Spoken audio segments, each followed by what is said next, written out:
following is a presentation of ESPN on ABC.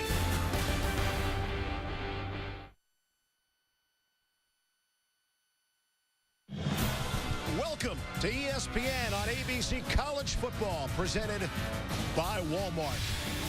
72 degrees, clouds everywhere you look. In Ann Arbor, Michigan is a little number 5 in the Big House. The 5th-ranked Wolverines welcome UCF, the Knights, to town for the very first time. And with that, we say good afternoon and hi, everybody. Alongside Brian Greasy, I'm Steve Levy. We all loved Week 1 in college football. No more than these two teams who outscored their opponents by a combined 101-3. Jim Harbaugh accomplished everything he wanted to. Played 79 players.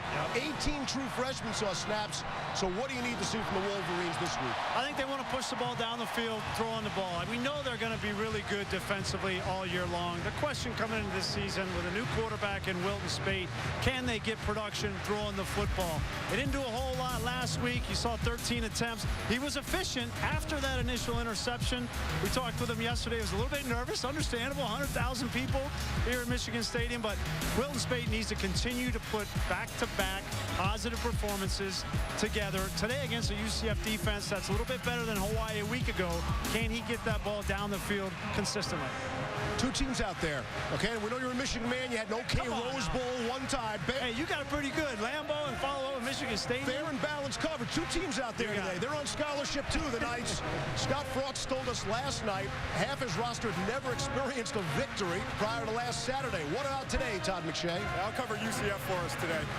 Listen, a little bit of a different challenge, as we all know, going up against Michigan compared to South Carolina State. But when you talk about Scott Frost, you think back to Oregon and that up-tempo, shotgun-heavy, spread formation system that they ran, and they lit up scoreboards for so many years at Oregon. He brings it with him to UCF.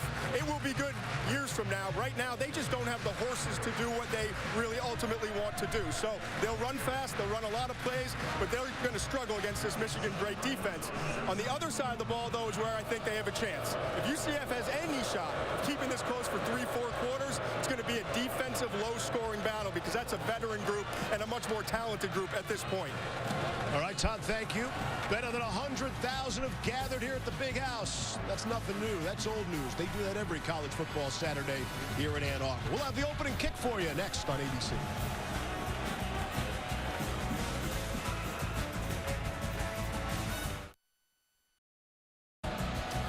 Welcome back to Ann Arbor, Michigan. You're watching the Big Ten on ABC. Central Florida has won the toss, and they will receive. Going for it right away. They want the football. See the temperature? The rain woke me up this morning in Ann Arbor about 4 a.m. Did it get you, Grease? You said 4 a.m. or 9 a.m. did it wake you? I thought the rain woke me up at 4 a.m. You didn't hear that? You're a deep sleeper? No, I was already up. Yeah, my breakfast, my oatmeal, ready to roll. Travel should never put us on a golf course. You probably snuck in 9 this morning. Kenny Allen will kick it away. And out of the end zone. Tristan Payton will let it go. And we'll see UCF and their offense first. To say Justin Holman was amped up last week would be an understatement. Head coach Scott Frost told us it looked like he had 11 Red Bulls prior to the game. Well, and if he did that to prepare for South Carolina State, how's he going to do in the Big House against Michigan in a defense that they're going to bring a lot of pressure on Justin Holman in this game. He can't afford to have a slow start like he did a week ago. Has Jawan Hamilton in the backfield. Two wide receivers bothering me this scheme. That's Traquan Smith in motion. And off the inside handoff to Hamilton. He'll take it for a first down, and that's the start the Knights wanted. Absolutely. We were talking with Scott Frost last night. He said he's got a lot of young talent on this offense. Hamilton, a true freshman. Adrian Killens, we'll see, number 9 at halfback. And we're going to see this up-tempo offense that Scott Frost has become so used to. Here they go off the play action. Holman to throw. And he was belted as he released. Mike McCray got a good knock on him. Great play by McCray and Glasgow, number 96. Both of them coming off the right side of the quarterback. And you're going to see this offensive line for UCF is the weakest part of their team. So the question is, when Holman decides to throw from the pocket, will he have enough time to deliver the ball? Taylor Oldham out in the flat there, and they get it out to him. Here's Oldham, very close to the first down marker on 2nd and 10. We'll call it a gain of 9. DeMonte Thomas on the tackle. UCF gets 1 first down. They need to get another one. We know this offense requires first downs to get their tempo going. 3rd and 1. Fumble the snap there. Now Holman's in big trouble trying to get out of it, and he won't. He's dropped at the 41-yard line. Mike McRae was there again. McRae, the Big Ten Defensive Player of the Week, off to a good start this week as well. Now we talked about being too amped up, whether it's 11 Red Bulls or playing at Michigan Stadium. You got to make sure you get the snap first. He just takes his eyes off the ball, goes right through his hands, and he's dead to rights. And that was a solid snap by Jason Ray, the center. That's on the QB.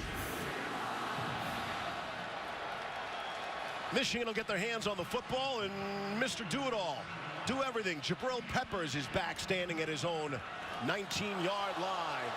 Tipped. A lot of pressure and some contact with that football, and it even takes a Michigan bounce. The Wolverines are going to take over at their own 47-yard line to start. It looked like it was Tyree Cannell. May have gotten a finger on that football. Comes right up the middle. Yeah, gets his right hand on the ball. Coaches were really excited about Cannell. Safety on defense. He'll be their 3rd safety in on a regular package, and he's got a bright future ahead of him. Making plays on special teams, a great way to get noticed by one Jim Harbaugh. 2 tight ends.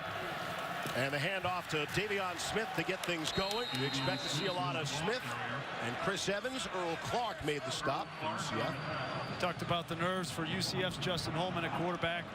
Wilton Speight had a few nerves of his own last week. Started the game with an interception on his first attempt, but settled down. Felt like Jim Harbaugh really approached him the right way. Didn't get upset with Speight. Just kind of laughed it off and said, look, this is going to happen. How are you going to respond to it? So he came over laughing, not expecting that. Wow, Chris Evans is knocked back. T.J. Mutcherson with the big stick. He's the biggest hitter among the defensive backs for the Knights. Yeah, Mutcherson jumped out on tape to me watching this week. He is not afraid to come up and hit someone. He did it a week ago, did it a year ago. If this offense is going to run the football as well as they did last week, Michigan that is, they're going to have to account for 22 on White. On 3rd and 11. Nickel package in for UCF. And Speight is hit as he throws. Demontre Brim on the pressure. And Wilton Speight will pick himself off. Courtesy of Brim. Yep, here's Brim right here, and he's just going to come right around. This offensive line has got to be able to pick these kinds of things up. Ben Braden starting for the first time this year at left guard. He missed it. And the thing that jumps out to me, too, early the first couple of plays, the defensive line, I thought, won the line of scrimmage. That's really the matchup to watch when Michigan has the football today. So with great field position, it's a 3 and out for Michigan. Kenny Allen will put it in the air, and that'll go out of the back of the end zone. Goes a 55-yard punt. Jabril Peppers, you'll see a whole lot of him all over the field. Defense, special teams, maybe even offense. Stick around. We're scoreless early.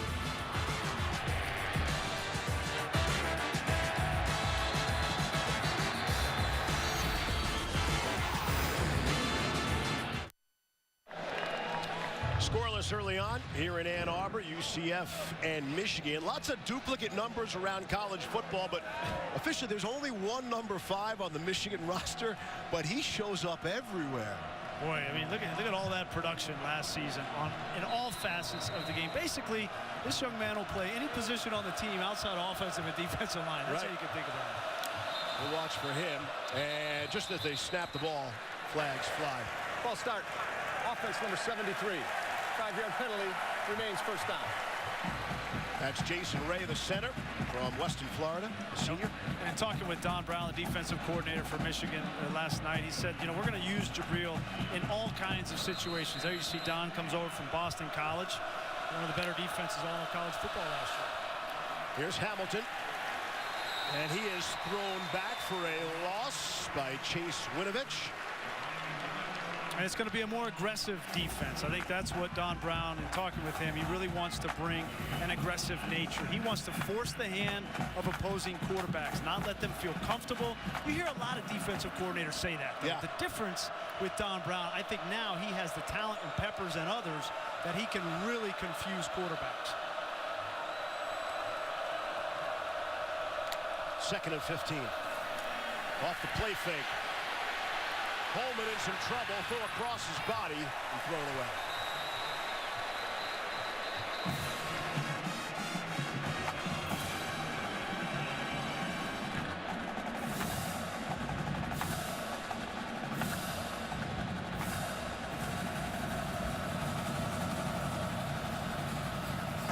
There is no foul for a legal receiver downfield. The ball was dumped legally. 3rd down. And the other thing with Don Brown, having a guy like Peppers is really such a luxury because the ability to keep the same personnel on the field and use him as a cover corner, press corner on the outside, in the nickel spot, at will linebacker, or a free safety allows him to be a lot more creative with those aggressive blitz packages you were talking about, Brian. 3rd and 15 now. Here's the Peppers right here. Looks like he might come off the edge in this situation. Another area Don Brown loves to use him is pressuring the quarterback. They're not UCF fast here. Taking their time, want to get this right. 2 on the play clock. They just get the snap off. Holman has a good pocket to work with and throws downfield, and it is caught. Had it and lost it. Good effort by Traquan Smith, who's the real deal at the wide receiver position. DeMonte Thomas was there. Excellent coverage, along with Jeremy Clark. Yeah, Traquan Smith is the most reliable receiver on the outside. Ball's a little bit underthrown, but look at the coverage by Jeremy Clark. He has been one of the best surprises for Michigan in the last year and a half. That ball comes down on top of Smith. Did he have control of the football? No. Great job fighting by Clark to get the ball out. After the first punt away for 13 yards, they nearly got that one too. Might have gotten another piece. And a tough punting afternoon already. Caleb Houston, it's the same player who got there the first time. Tyree Cannell, exactly, Steve. And it's the same thing, same spot. They found a weak spot on that protection unit. I'll say. Taking advantage. 2 block punts.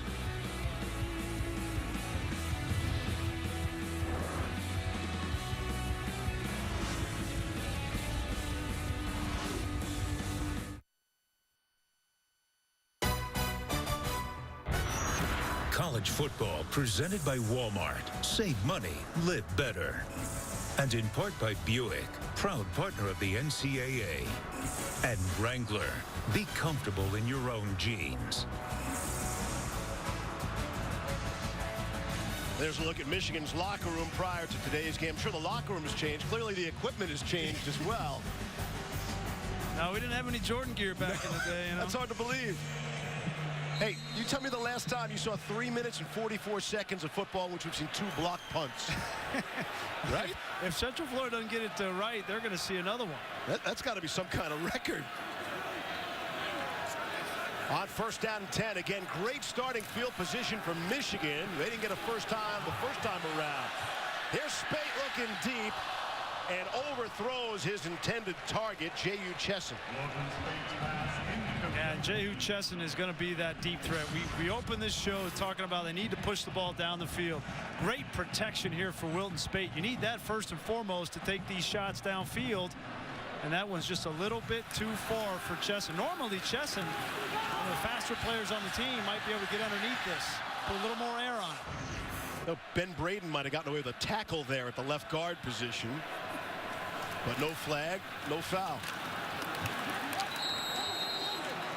It's Karan Higdon, the ball carrier. Tony Garrard on the stop. Once again, you see this Michigan team that really the identity is running the football and winning in the trenches. Really good job by the defensive front, and then linebackers and defensive backs getting involved behind it. But really, it's these 3 defensive linemen doing a great job taking up space in this 3-4 scheme. Yeah, you know, Todd, we were talking with their defensive coordinator, Eric Shenander. He said that the strength of their team is this defensive front. These 3 guys are good players. Here's Spate. Again, finds a seam and has a man, and Chesson able to make the grab down to the 2-yard line. DJ Killings was right there with him. 3rd and 8. This is a beautifully thrown ball down the field, identifying man-to-man coverage. That ball is perfectly thrown to Chesson. Good sign for Michigan and Wilton Speight early. Gain of 35 on the play. And they spot the ball after the lengthy slide down to the 5-yard line of UCF. 1st and goal.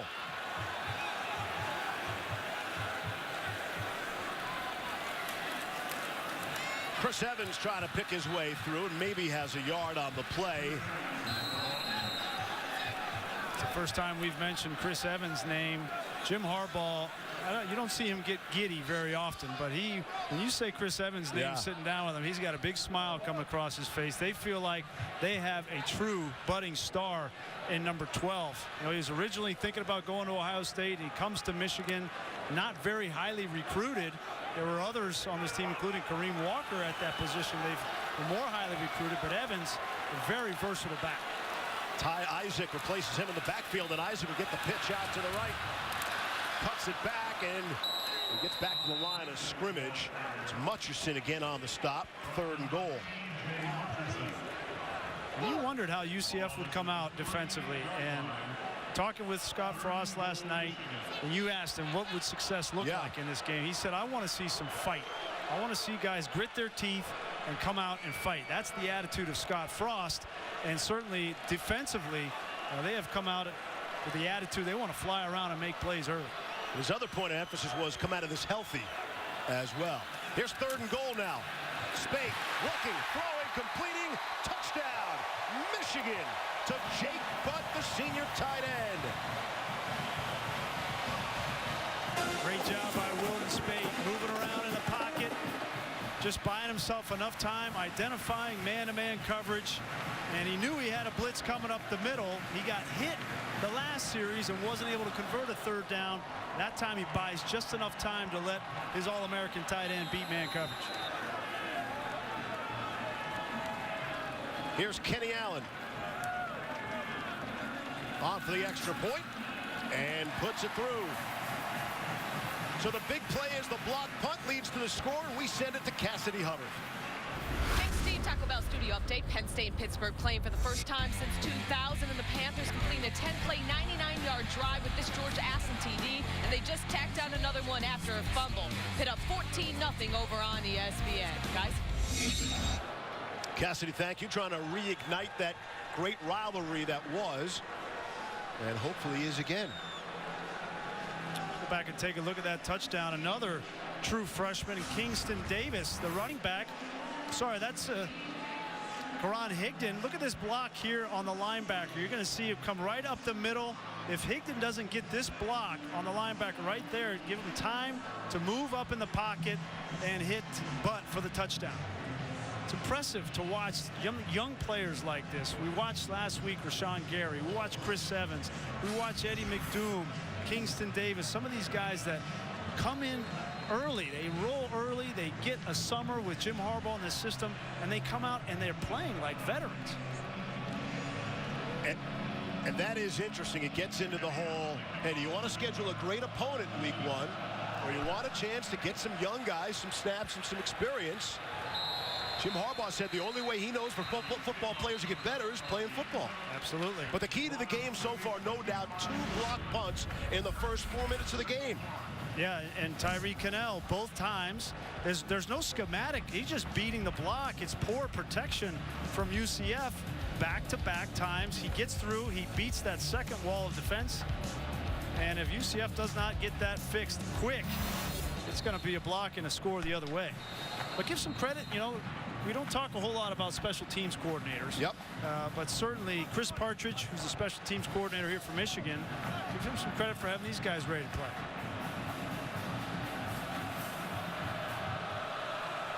Third possession for UCF now. And Holman in all sorts of trouble. Dropped for a loss. Rashawn Gary made the stop. Gary's a name we heard an awful lot about. The #1 recruit overall. Trying to get back to the ground game now with Jawan Hamilton. Maybe gets back to the original line of scrimmage for Ben Gideon made the tackle. Well, we talked about Gary and maybe the strength of Michigan's team is this defensive line. There's two guys out today. Brian Monet is out today. Taco Charlton not going to play either, but they have plenty of talent up front to rotate in. Also, Jordan Lewis not expected to play for Michigan for the second straight week. Here's Holman now. He'll run for it. He'll have the first down and then some. Across midfield. That's one way to do it. Justin Holman, the senior from Stone Mountain, Georgia, running for 30. Yeah, one of the things, the weaknesses of this Michigan defense is if they match up underneath and you leave a quarterback a lane to run with two safeties, Steve, there's nobody left underneath. A lot of guys will throw the ball in that situation to a back, but Holman's got the wheels to make him pay. Makes the throw out into the flat. Able to hook up with Frederick Snelson, and he has another first down. Got to the marker before Peppers and Clark could get there. UCF wants to push the ball outside the hashes. They realize they're a disadvantage in the middle of the field, but if they can move this defensive line sideline to sideline, they win. Hand off to Hamilton, runs right in the middle of that big defensive line for Michigan for a loss.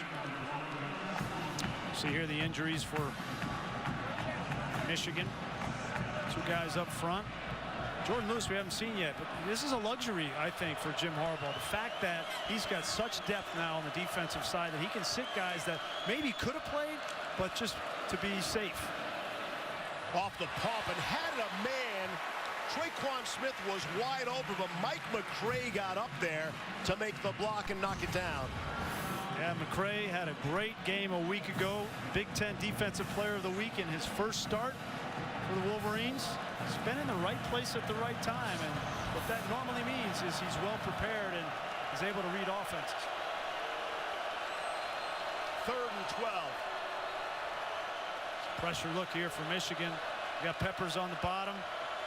Again, he's a difficult guy to block because of his speed coming off the edge, but he's physical enough to get by backs and protection. 3 on the play clock. Just got it off again. The very last second.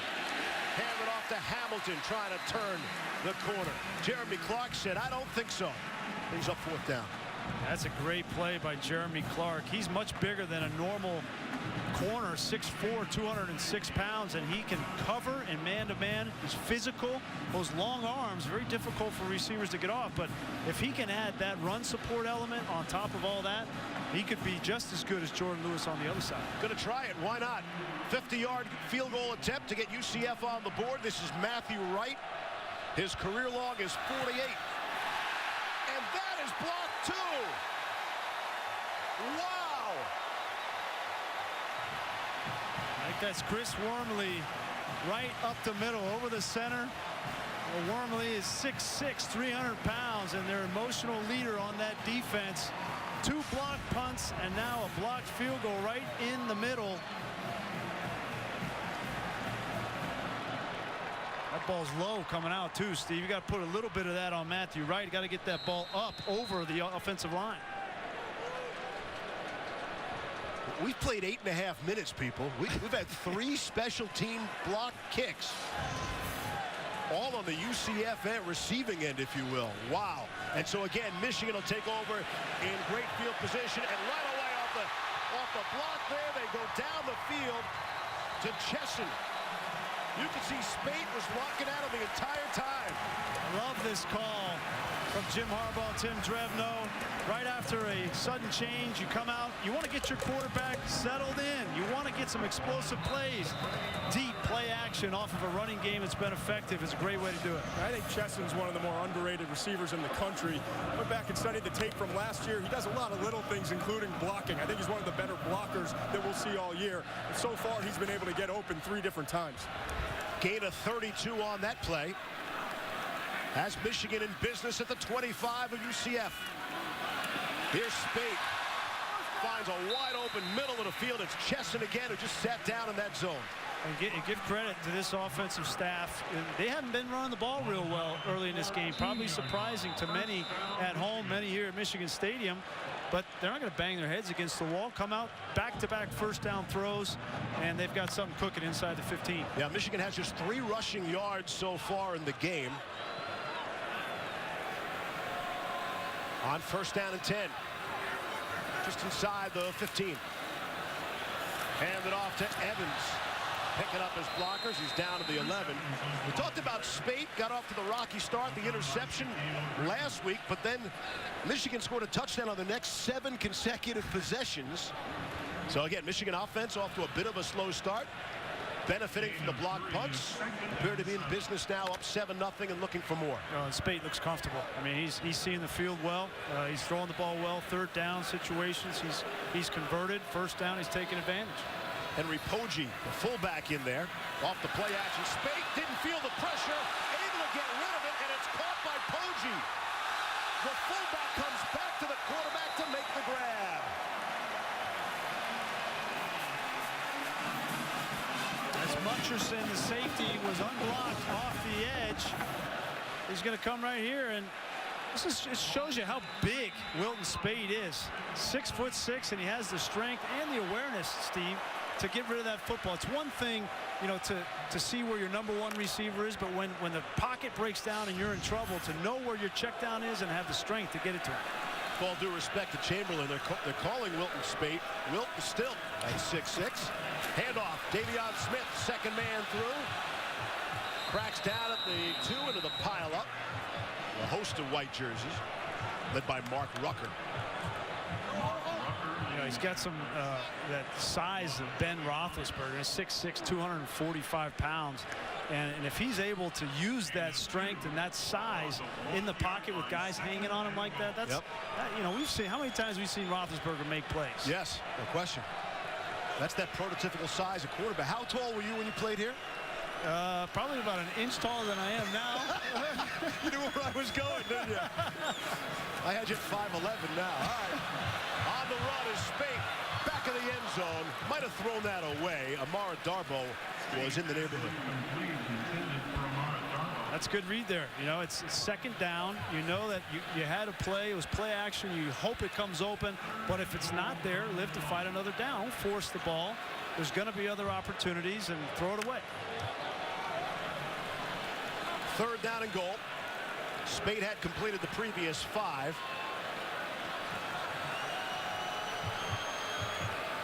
Khalil Hill is lining up as the fullback there, and it is Hill, the first man through, gets there for the touchdown. Khalil Hill, the senior from Detroit, converted tight end, scores a touchdown. Got a touchdown last week as well. Yeah, you got to feed the fullbacks. We're going to be talking about these fullbacks for Michigan all year. Hill, Poggi makes the play on the pass to get him down here. Those guys are as important to this offense as anybody. Receiver, backs, doesn't matter. Kenny Allen will make this a 14-0 game in favor of the 5th-ranked Wolverines. 7 plays, 57 yards, all starting with the great special teams. Off the blocked field goal. Leads to another Michigan touchdown.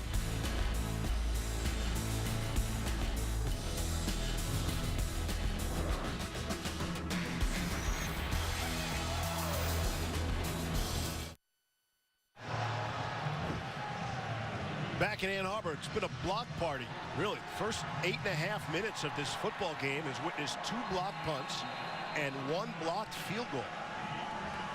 And that's the biggest reason it's 14-0 right now. Well, yeah, we don't talk enough about special teams and the impact they have on games, but and that didn't come out of Scott Frost's mouth last night either. That's what he wasn't worried about. It was offense and defense. See if they get a return out of Tristan Payton. 5 yards deep in the end zone, he'll run it out. And that turns out to be a mistake. Payton is rocked at the 10, and a helmet goes flying. College football tonight on ABC. Reese, Kirk, and Sam be at Bristol Motor Speedway. Virginia Tech takes on 7th ranked Tennessee. What should be a record-breaking night. I know you've driven those NASCARs, right? You did the Richard Petty driving school? Yeah, it's a pretty neat experience. But you know, you have over 100,000 here. every single 267th crowd tonight of over 100,000 people here. They're going to have better than 150,000 in attendance there crazy. tonight. I wonder how the noise level is going to be with that many fans. We know right in between Virginia Tech and Tennessee is going to be loud. We're starting field position for UCF and trying to come out firing right out of it. Traquan Smith, the intended target, and Holman just led him a bit too far. And UCF, they're not afraid. They're taking a shot. Well, Scott Frost is upset because he felt like Traquan Smith got held there by Channing Stribling. We know these corners for Michigan are going to be physical. They're getting away with quite a bit right now. Scott Frost might have a beef on that one. Looked like Stribling got a piece of the jersey.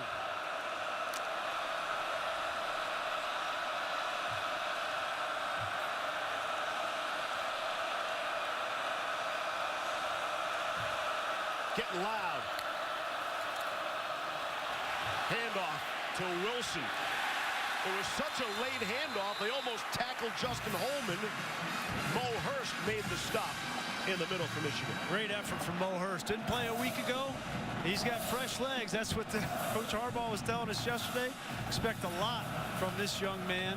Had some injuries he's had to deal with through his career, but if he's on, he's good. On 3rd and 9. Quick hit it, able to complete to Wilson, but he's nowhere near the first down mark. It doesn't even get back to the original line of scrimmage. Ryan Glasgow of the famed Glasgow family making the stop. A lot of people ask, you know, what's the difference in Jim Harbaugh and how he coaches this team? Look at all these guys flying to the football. 6 Wolverines in the picture there. You're going to see it on defense. You'll see it on offense with guys blocking downfield. The hustle, the energy of the Michigan team is different under Jim Harbaugh. All right, let's check the punt protection, shall we? Caleb Houston is back in the end zone. This time able to get it away. See if Peppers has a return for him from his own 45. Here's Peppers, cross midfield. And down to the 46 of the Knights. Take a look at today's Good Hands play, brought to you by Allstate. You got good hands on the ball in the kicking game. Twice Tyree Cannell comes through, and that's just a breakdown in protection there. They're not getting enough on him. And then Wormley with the big block of the field goal attempt led to 2 big pass plays from Wilton Spate and a 14-point lead for the Wolverines. Cannell is a guy who has been so solid on the special teams, trying to get on the field more than just special teams. Well, you can see why. A couple of block punts in the first 4 minutes of this game. Here's Spate airing it out. Wide open is Darbo. Touchdown. Michigan making it look easy. 55 yards for the score.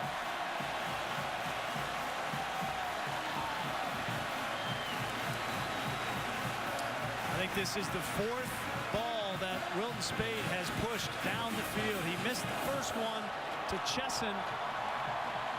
That time he's hit back-to-back deep posts. When you run the ball and play action is effective in stinging and bringing those safeties up, you have to have the speed to throw the ball down the middle of the field, and they've got it in Darbo and Chesson.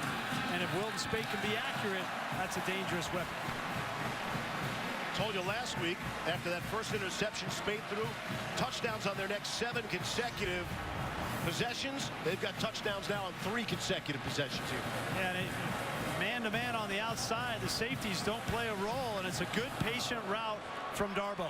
And the one thing we didn't see from Spate really was him throwing the ball successfully down the field in the opener against Hawaii. He had 1 deep ball, he underthrew it, didn't throw it to the spot he needed to. Today he overshoots the first throw, but 3 in a row where he's just put it right on the money, and his receivers doing a great job of getting deep separation from the cornerbacks in one-on-one coverage. Yeah, let's be honest, Todd. I mean, this isn't the best secondary they're going to face this year. These guys are pretty wide open. It's a good test because we knew that UCF was going to sell out versus the run. Right. And so how did Spate respond? And so far, he's been brilliant. I think the biggest difference, guys, is that he's not watching his receivers now. He is throwing to a spot down the field and expecting them to run under these balls, and it's been more effective because of it. Tristan Payton. He tried to run it back from that spot the last time. He has learned his lesson.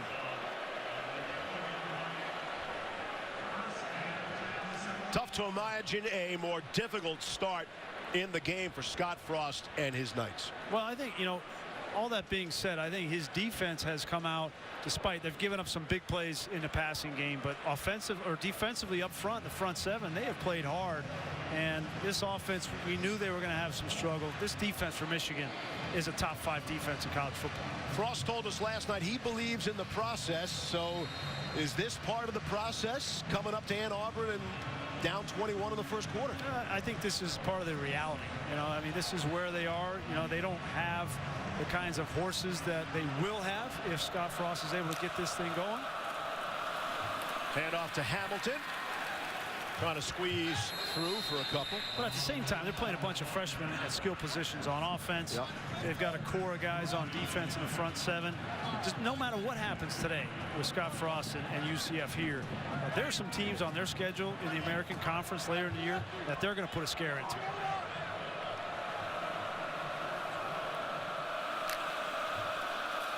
Here's Holman. And it's knocked down, nearly intercepted. McCray, who told us he gets a text message from his mom prior to every game. Whole paragraph just finishes up with, have fun. He's having some fun so far today. Well, he's going to get a text message from all of his teammates, too. He said, how did you let that one get through your hands? Those are the ones that when you're laying there on the ground and you get your hands on your head, you're saying, oh, gosh, what are they going to say to me in the meeting room tomorrow? Finally healthy and probably able to laugh at that for now. Up 21-0. Let's see. Holman starting 3 of 9 for 18 yards. Got off to a rocky start last week. Was able to correct it. Holman doesn't feel the pressure. Ball is out. Let's see.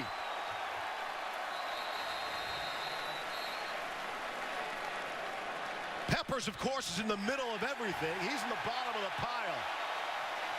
Chase Winovich, he doesn't look like he belongs on this defense. He's only 6'3", 240 pounds. He's subbing for Taco Charlton today. Here he is, one of the best effort guys on the team. He never gives up. Motor keeps coming. And Greg Madison, the defensive line coach, when I talked to him this summer, you know, I asked him about Taco, I asked him about Worm, I asked him about all these guys, and he couldn't let me leave without telling me about Chase Winovich. Great player, great play. Mo Hurst was on the bottom of that pile, recovering that fumble. See what they do here after the quick change. Handoff. Trying the left side. Eddie McDoom bangs down inside the 10-yard line. Set him in motion one way, came back and took the handoff. He got a reverse opportunity last week, and the first thing I thought to myself is, boy, Michigan hasn't had speed like this in the skill position in a long time. It's McDoom is a legit 4.3 speed coming out of high school. And you'll see, he's just a freshman. They're working him into the offense. But you saw on that carry, the speed to get outside and then the agility to keep the play going after initial contact. I mean, the fans already have a cheer for him. They say, Doom. One of the best names in college football. I was going to say, how do you do any better than that? Khalid Hill on the carry. Scored a touchdown earlier in the game. Demetre Brim brought him down. McDoom's a guy from Winter Garden, Florida. He's a guy that UCF would like to see stay in state. I see what you're doing there. They didn't have a whole lot of time to recruit. Scott Frost and his staff told us about a month and a half. Mentioned if they could ever get into that Big 12, he said they would be a top 15 recruiting class every year. They got a whole lot of good things to sell at UCF. Here's Spate dumping it off for Butt, and he's brought down at the 9, and that should do it. Should be the last play of the first quarter. A first quarter dominated by Michigan, thanks mostly to the Wolverines' special teams. 2 blocked punts and a blocked field goal already. 21-0. Luke.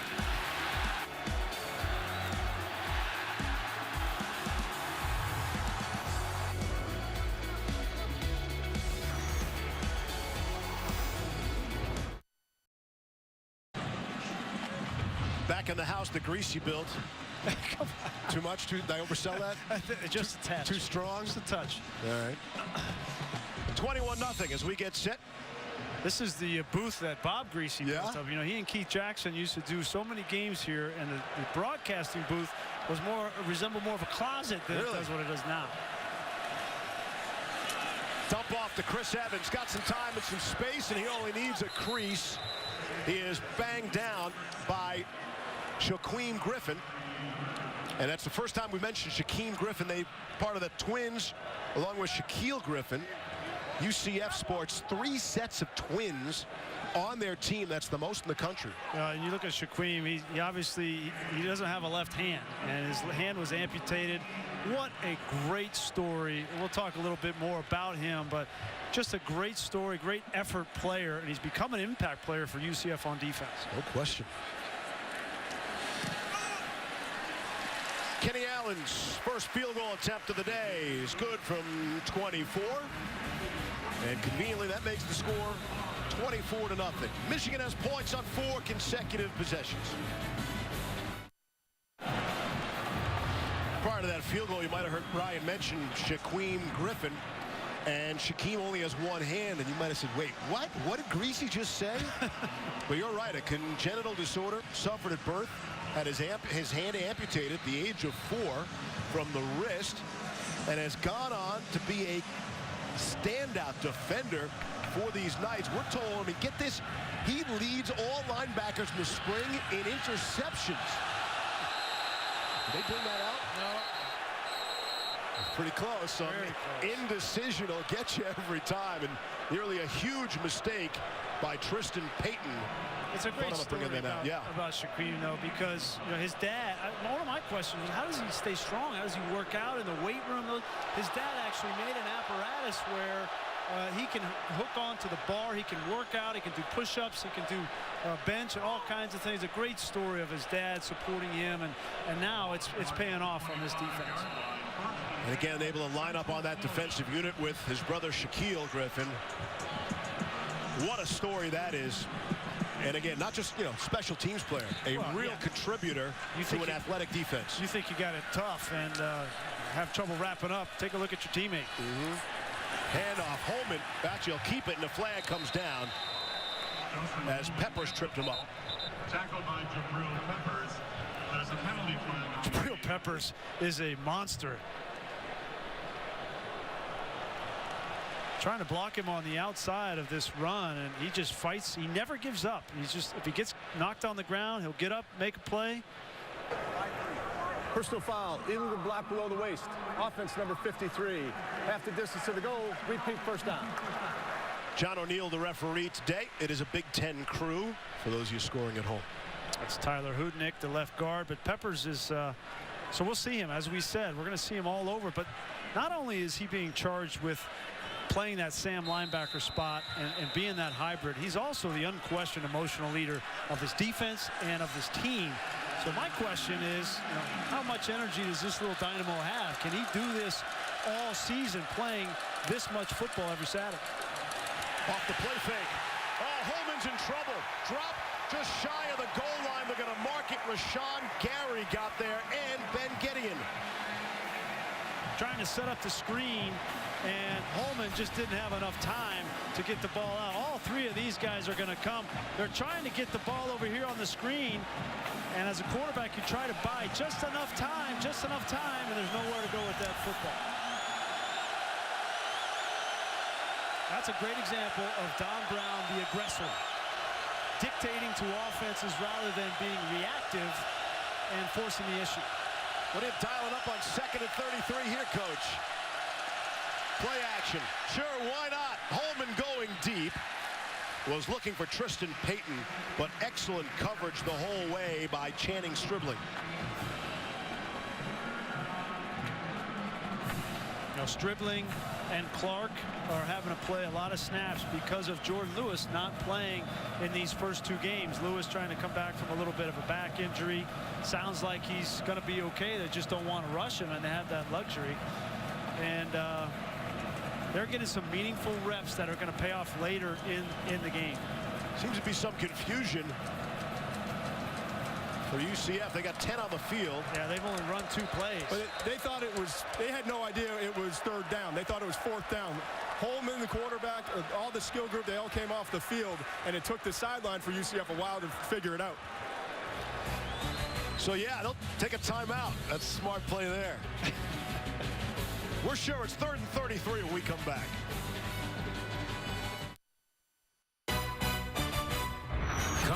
Baseball presented by Walmart. Brought to you by Dr. Pepper. It's a college tradition. And Pacific Life, helping generations of families achieve long-term financial security for over 145 years. Look at some of the displays in Schembechler Hall, celebrating the Wolverines national championships. Grease looks sharp there. Haven't changed a bit. Yeah, a few more gray hairs. That's about it. Is that the difference? All right. In fact, we are back for 3rd and 33.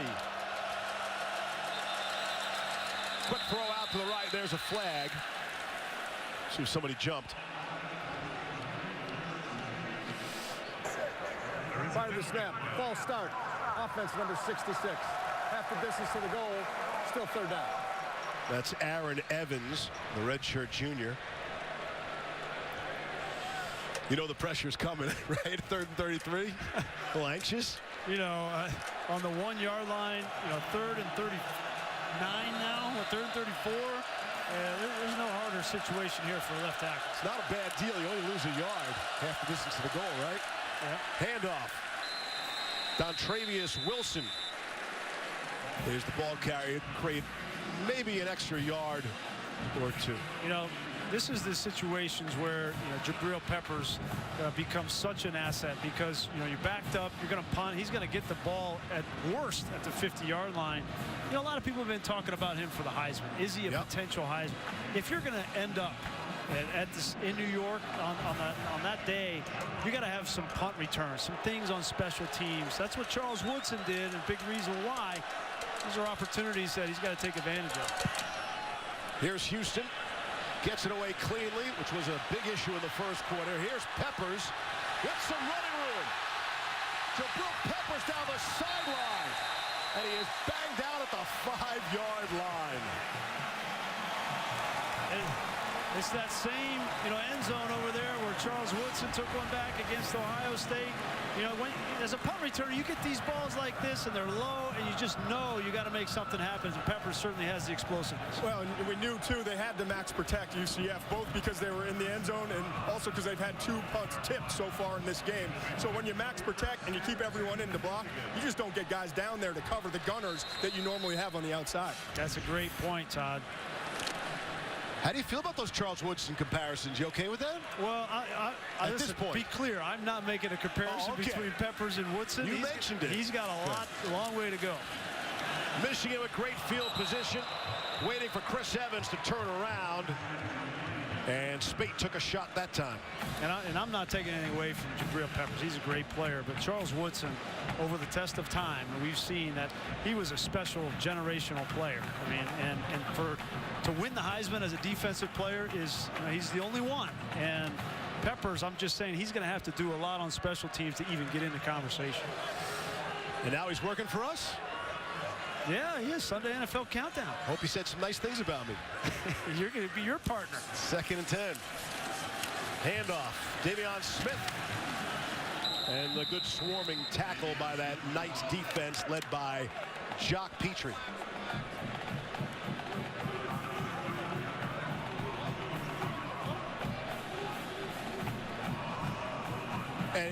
And as a football fan, and going along towards that potential Heisman, we'd love to see him on offense too. But how many snaps can the guy play, wear and tear over the course of a long Big Ten season? You got to be careful. I mean, his main role is defense and risk of injury. Spate, plenty of touch on that football. Jake Butt brings it down. 2nd touchdown catch of the day for Butt, the tight end. You can sit back in that pocket and be comfortable at 6'6", 245 pounds, take 2 hitches and wait for Butt to come open. That's the perfect situation for a quarterback. It's good living right there. But I'll say this, he's hitting spots now. That's the difference, not just throwing it into an area. He's hitting spots and help Butt get to the right spot in that end zone so that he had the defender on his back. And that's anticipation, right, Todd? I mean, yes. Getting to know where your receivers are going and anticipating throws and not worrying about your protection, that's a completely different mindset for a quarterback. 31-0 Michigan. I thought one of the highlights of this matchup was Brian Greasy against Scott Frost, 1997, the split national championship. Michigan. That's the return I was referencing by Woodson. Go 11-0 in the regular season, win the Rose Bowl. What about Nebraska? 12-0 in the regular season. They go on to win the Orange Bowl, defeat Tennessee 42-17. And I think Frost came out and said something along the lines of, there is no doubt who is the #1 team in the country. And it wasn't you guys. He didn't want to talk about it last night. He said, hey, you got your ring. He's got his ring. You know what's funny? What's funny is, you know, Scott Frost, he was my nemesis, you know, like we wanted to have that outright national championship. We ended up having to split it. Scott Frost is a great guy. I got to know him because we were teammates in the NFL with the Tampa Bay Buccaneers, and I got so much respect from all you Michigan fans. Get off of Scott Frost. He's a good guy. You would say the same thing if you were in that situation. He did mention he's getting a lot of nasty tweets from people in the Michigan area. All right, let it go. We said it to Cassidy Hubbard. Rutgers coming off a 48-13 loss to Washington last week and struggling a bit again today against Howard. Kalen Johnson with the score, but Rutgers just scored it to tie it up. Penn State also slow out of the gate, down 28-7 to Pitt on ESPN. So, Steve, not all Big Ten schools rolling like the Wolverines today. Indeed. Cassidy, thank you. There was a flag on that last play. During the kick, personal foul, illegal block below the waist. Receiving team number 25.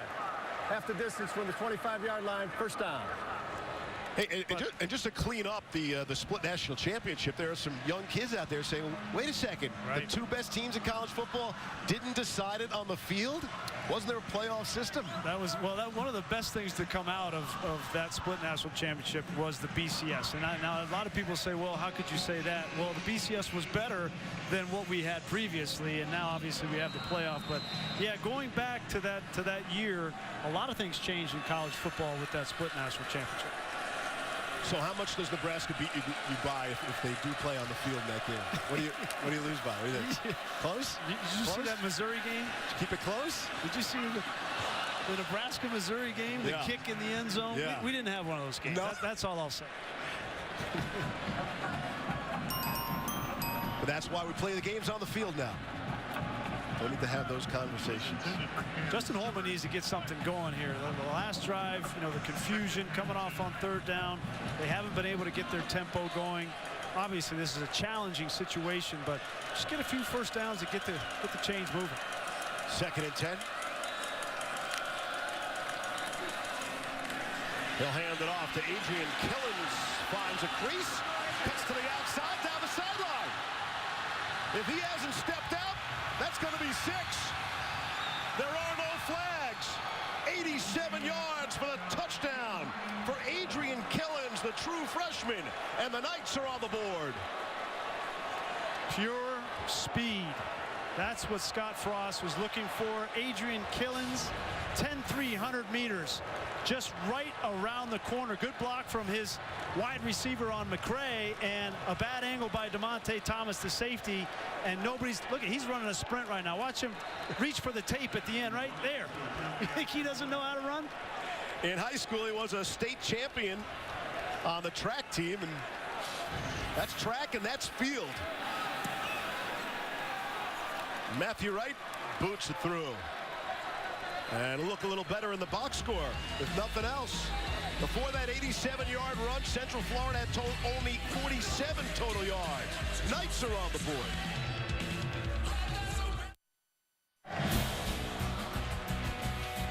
Back in Ann Arbor, is there a hush in the crowd, a little bit of any concern? Probably not, but Adrian Killens breaks the tape. He really looks like a track guy there.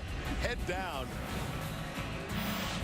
Those are the kind of players Scott Frost needs, you know. How many times did we watch Oregon with, you know, Kenyon Barner and DeAnthony Thomas, those speed guys that they need at the H-back and slot positions between Killens and Juwan Hamilton, and they get a good start. Those 87 yards to the, what do you call it, the hizzy? Is that what you call the end zone? No? That is not what I call it. Oh, okay. No. Must have you confused with somebody else. Let's take a look now. Today's Aflac trivia question. What game officially holds the record for the largest attendance in college football history? It's about to be broken tonight, that's for sure. Oh, that's true. You know, Tennessee and Penn State for a while there, they were pushing. Yeah. They had 100,000 plus. Creasy, don't even try to act. Well, you know, You got the answer last night. We all saw it. BZ gave it away last night. Yeah, It's so unbelievable. Let's throw him under the bus. Suspension. Because that's what we do on the crew, led by Bo Garrett and Mike Schwab. Davion Smith is the setback. Spate wants to throw again. Why not? Hooks up with Poggi coming out of the backfield. Mark Rucker made the stop. See if the Knights have a little extra juice after getting on the scoreboard here and quieting things down just a little bit. The Michigan roll has slowed. Well, Wilton Spate hadn't slowed. He has been efficient so far in this first half. 10 of 14, 150 yards and 3 touchdowns. And continuing to throw the ball on first down. And I like that approach from Jim Harbaugh. He's going to throw it again on 2nd and 8. Spade across the middle. Wow, and Eddie McDoom had his world rocked by Dimitri Brim. Came up and pounded him. And there is a flag. McDoom turns around, and that's a clean shot from Brim.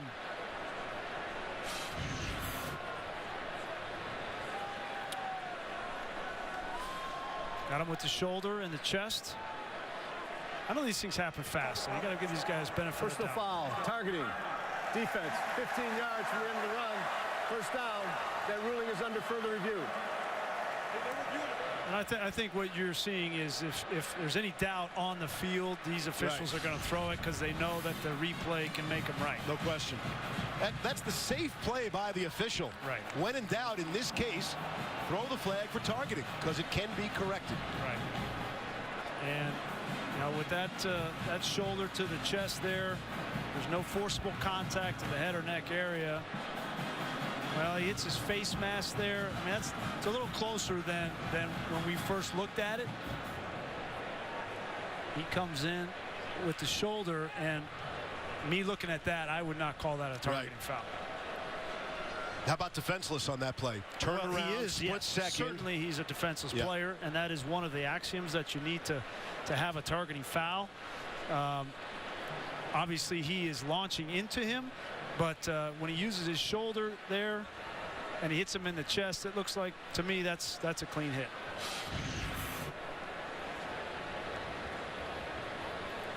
Replay official is James Nicholson. After further review, the ruling of targeting on number 41 defense is confirmed. By rule, number 41 is disqualified. The penalty is enforced 15 yards from the end of the run. Automatic first down. We have seen the last of Dimitri Brim on the afternoon. Yeah, and again, I understand protecting the players, and Jim Harbaugh clearly wants him out, but to me, that's a clean hit. And there's always going to be some gray area, and we understand the rules, and we understand what needs to be in place for targeting to be a foul. Obviously, you see the forcible hit, the crown of the helmet in any situation, the defenseless opponent into the head or neck area. I just felt like that was not in the head or neck area. So after that, 15-yard gain and the ejection. Spate will dump it down to Davion Smith. And he's out to the 43-yard line. Shaquem Griffin on the tackle. Worth pointing out, with 10 minutes to play in the first half, this will not carry over to the next game for UCF. I think you see this is a different approach from Michigan coming into this game. You know, last week they run for over 300 yards on the ground against Hawaii.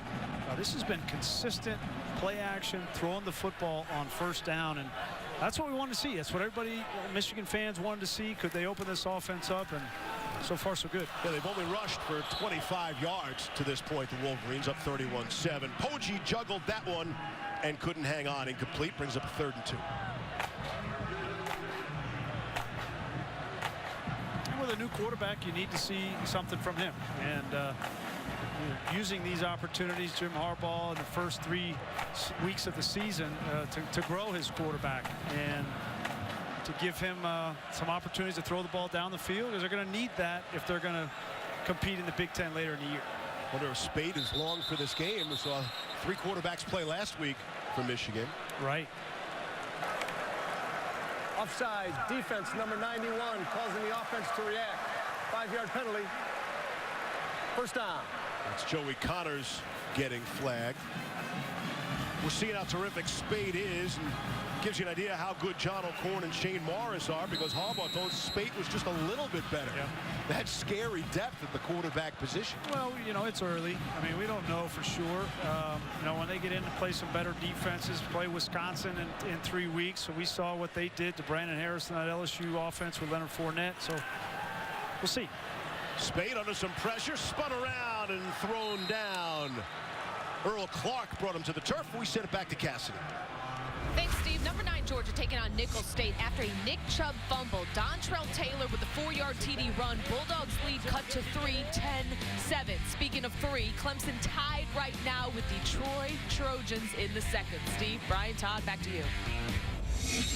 Cassidy, thank you. Reese pointed out today on game day this morning, since week 2 of 2012, this is the first time we have not had a top 25 head-to-head matchup in this week number 2. So Davion Smith breaking some tackles. Out ahead now inside the 40-yard line of the 38. So we don't have the showdowns that we had a week ago. Davion Smith, you know, he was a reliable player a year ago. He's a physical back. He's in great shape. He doesn't go down easy. I thought it was interesting, Steve. We were talking with Jim Harbaugh last night, and they really like Chris Evans, the true freshman who's come on. And he said, you know, he's pushing Davion Smith. And that surprised me, because it's not often you have a true freshman that'll push a guy like Davion Smith. But competition makes everybody better. I think they complement one another well, too. I mean, Evans clearly brings more speed and quickness to the table, where Smith is just the power back. He broke 51 tackles last year out of 180 carries. I mean, you don't see many guys who break as many tackles as Smith does, and that makes him a really good fit in this offensive scheme. And you add a guy who's a young player in Evans and clearly still has to learn things about protections and route running, but you add him to the mix, and I think it makes them more complete in the backfield. Yeah, you're right, because, I mean, the other guy that they had that was playing meaningful snaps was Ty Isaac, who is kind of a sledgehammer like Smith. And to add Evans and his explosiveness, that's a great combination. That's DJ Killings down on the field. Started 7 games last season, was battling injury. And there's Scott Frost out to check on his player. One of the staples on that Knights defense, DJ Killings, senior from Jacksonville.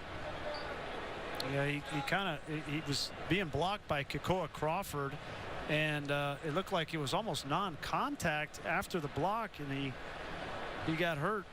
Hopefully he's all right. Got some seniors in that secondary. That entire starting secondary returning for the Knights.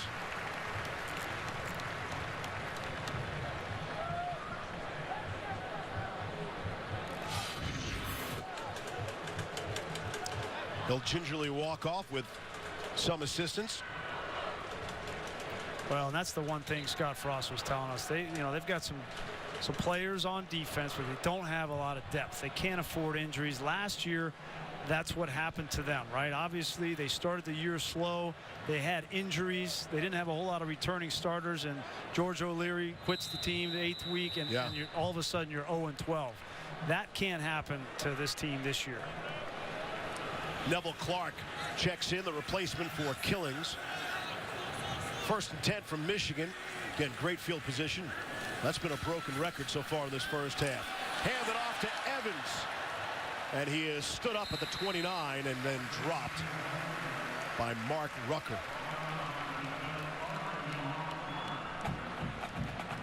You know, it's going to take some time for Chris Evans to earn the respect of this team, too. I mean, there's a lot of freshmen playing, and I remember when I was playing in college, you know, you have freshmen that come in and you never really know. They might be fast, they might be big, they might be physical, but you never know until you go out there. Are they going to have your back? When the game is on the line, are they going to be able to produce? And Chris Evans has to prove that to gain the respect of this team. On 2nd and short, pitch to Smith. Was nearly brought down, and a great second effort by Davion Smith has his first down. Great balance, a refusal to go out of bounds. And you want to talk about respect. Davion Smith's got the respect of his team because of his effort, plays like this. How many guys would just go out of bounds? stays inbounds, takes the hits, and keeps fighting. You know, along the lines of what you're talking about, Tim Drevno, the offensive coordinator, told us they welcome some adversity in these first. They want to be in tough situations to see how these young players respond. But they didn't have many tough situations last week, and it doesn't look like have any tough situations this week either. Certainly not to this point. That's Ty Isaac, the ball carrier. Clark brings him down. Clark, the replacement for the injured DJ Killings. Well, a lot of that comes back to scheduling, too. I mean, last week, how much adversity we see across college football. We saw a lot more than people really wanted to see, the LSUs of the world. And 7 top 25s going down. Yeah. So 7 SEC teams losing. And Michigan's going to start with Arkansas next couple of years, so it's not like they're going to be scheduling patsies. They played Alabama a few years ago, so. Play action. Spate throwing. And was looking for Darboh. Mark Rucker was there on the coverage. Good pressure by Mark Rucker. He's only 5'9", 217 pounds. And we were talking with Eric Shenander, their defensive coordinator. They said that the previous staff said, you know what, you should probably pass this guy over. He's not even a part, shouldn't even be part of the 2 deep. He's not big enough. And Rucker just refused to take that answer. Continue to work all offseason, learn the new system. And he's made some plays here today. Played every game the last 2 seasons. On 3rd and 6. Trying to set up the screen to Davion Smith, and the UCF defense just too quick that time. Shaquan Burkett able to make the tackle. Yeah, great recognition there by the linebackers. They had Rucker that came free, and then Burkett. So here's Rucker. He's going to come up, and it's great recognition on the back by Burkett. Realizes that this is a screen play. If he doesn't make that play, there's nobody left to make it. There's some pieces to build in the front 7 for Shenander on defense. 36-yard field goal attempt. Allen hit earlier from 24. And he's got that one too. So after going 3 and out on their very first possession, 6 straight possessions with points. It's 34-7 Michigan.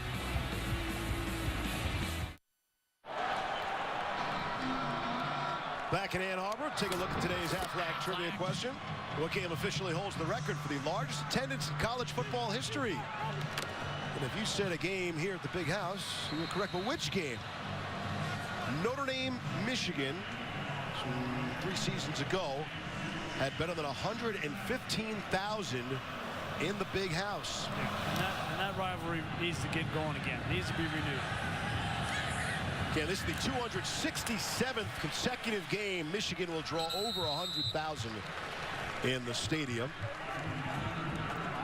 There's a picture of that crowd. That was game at night.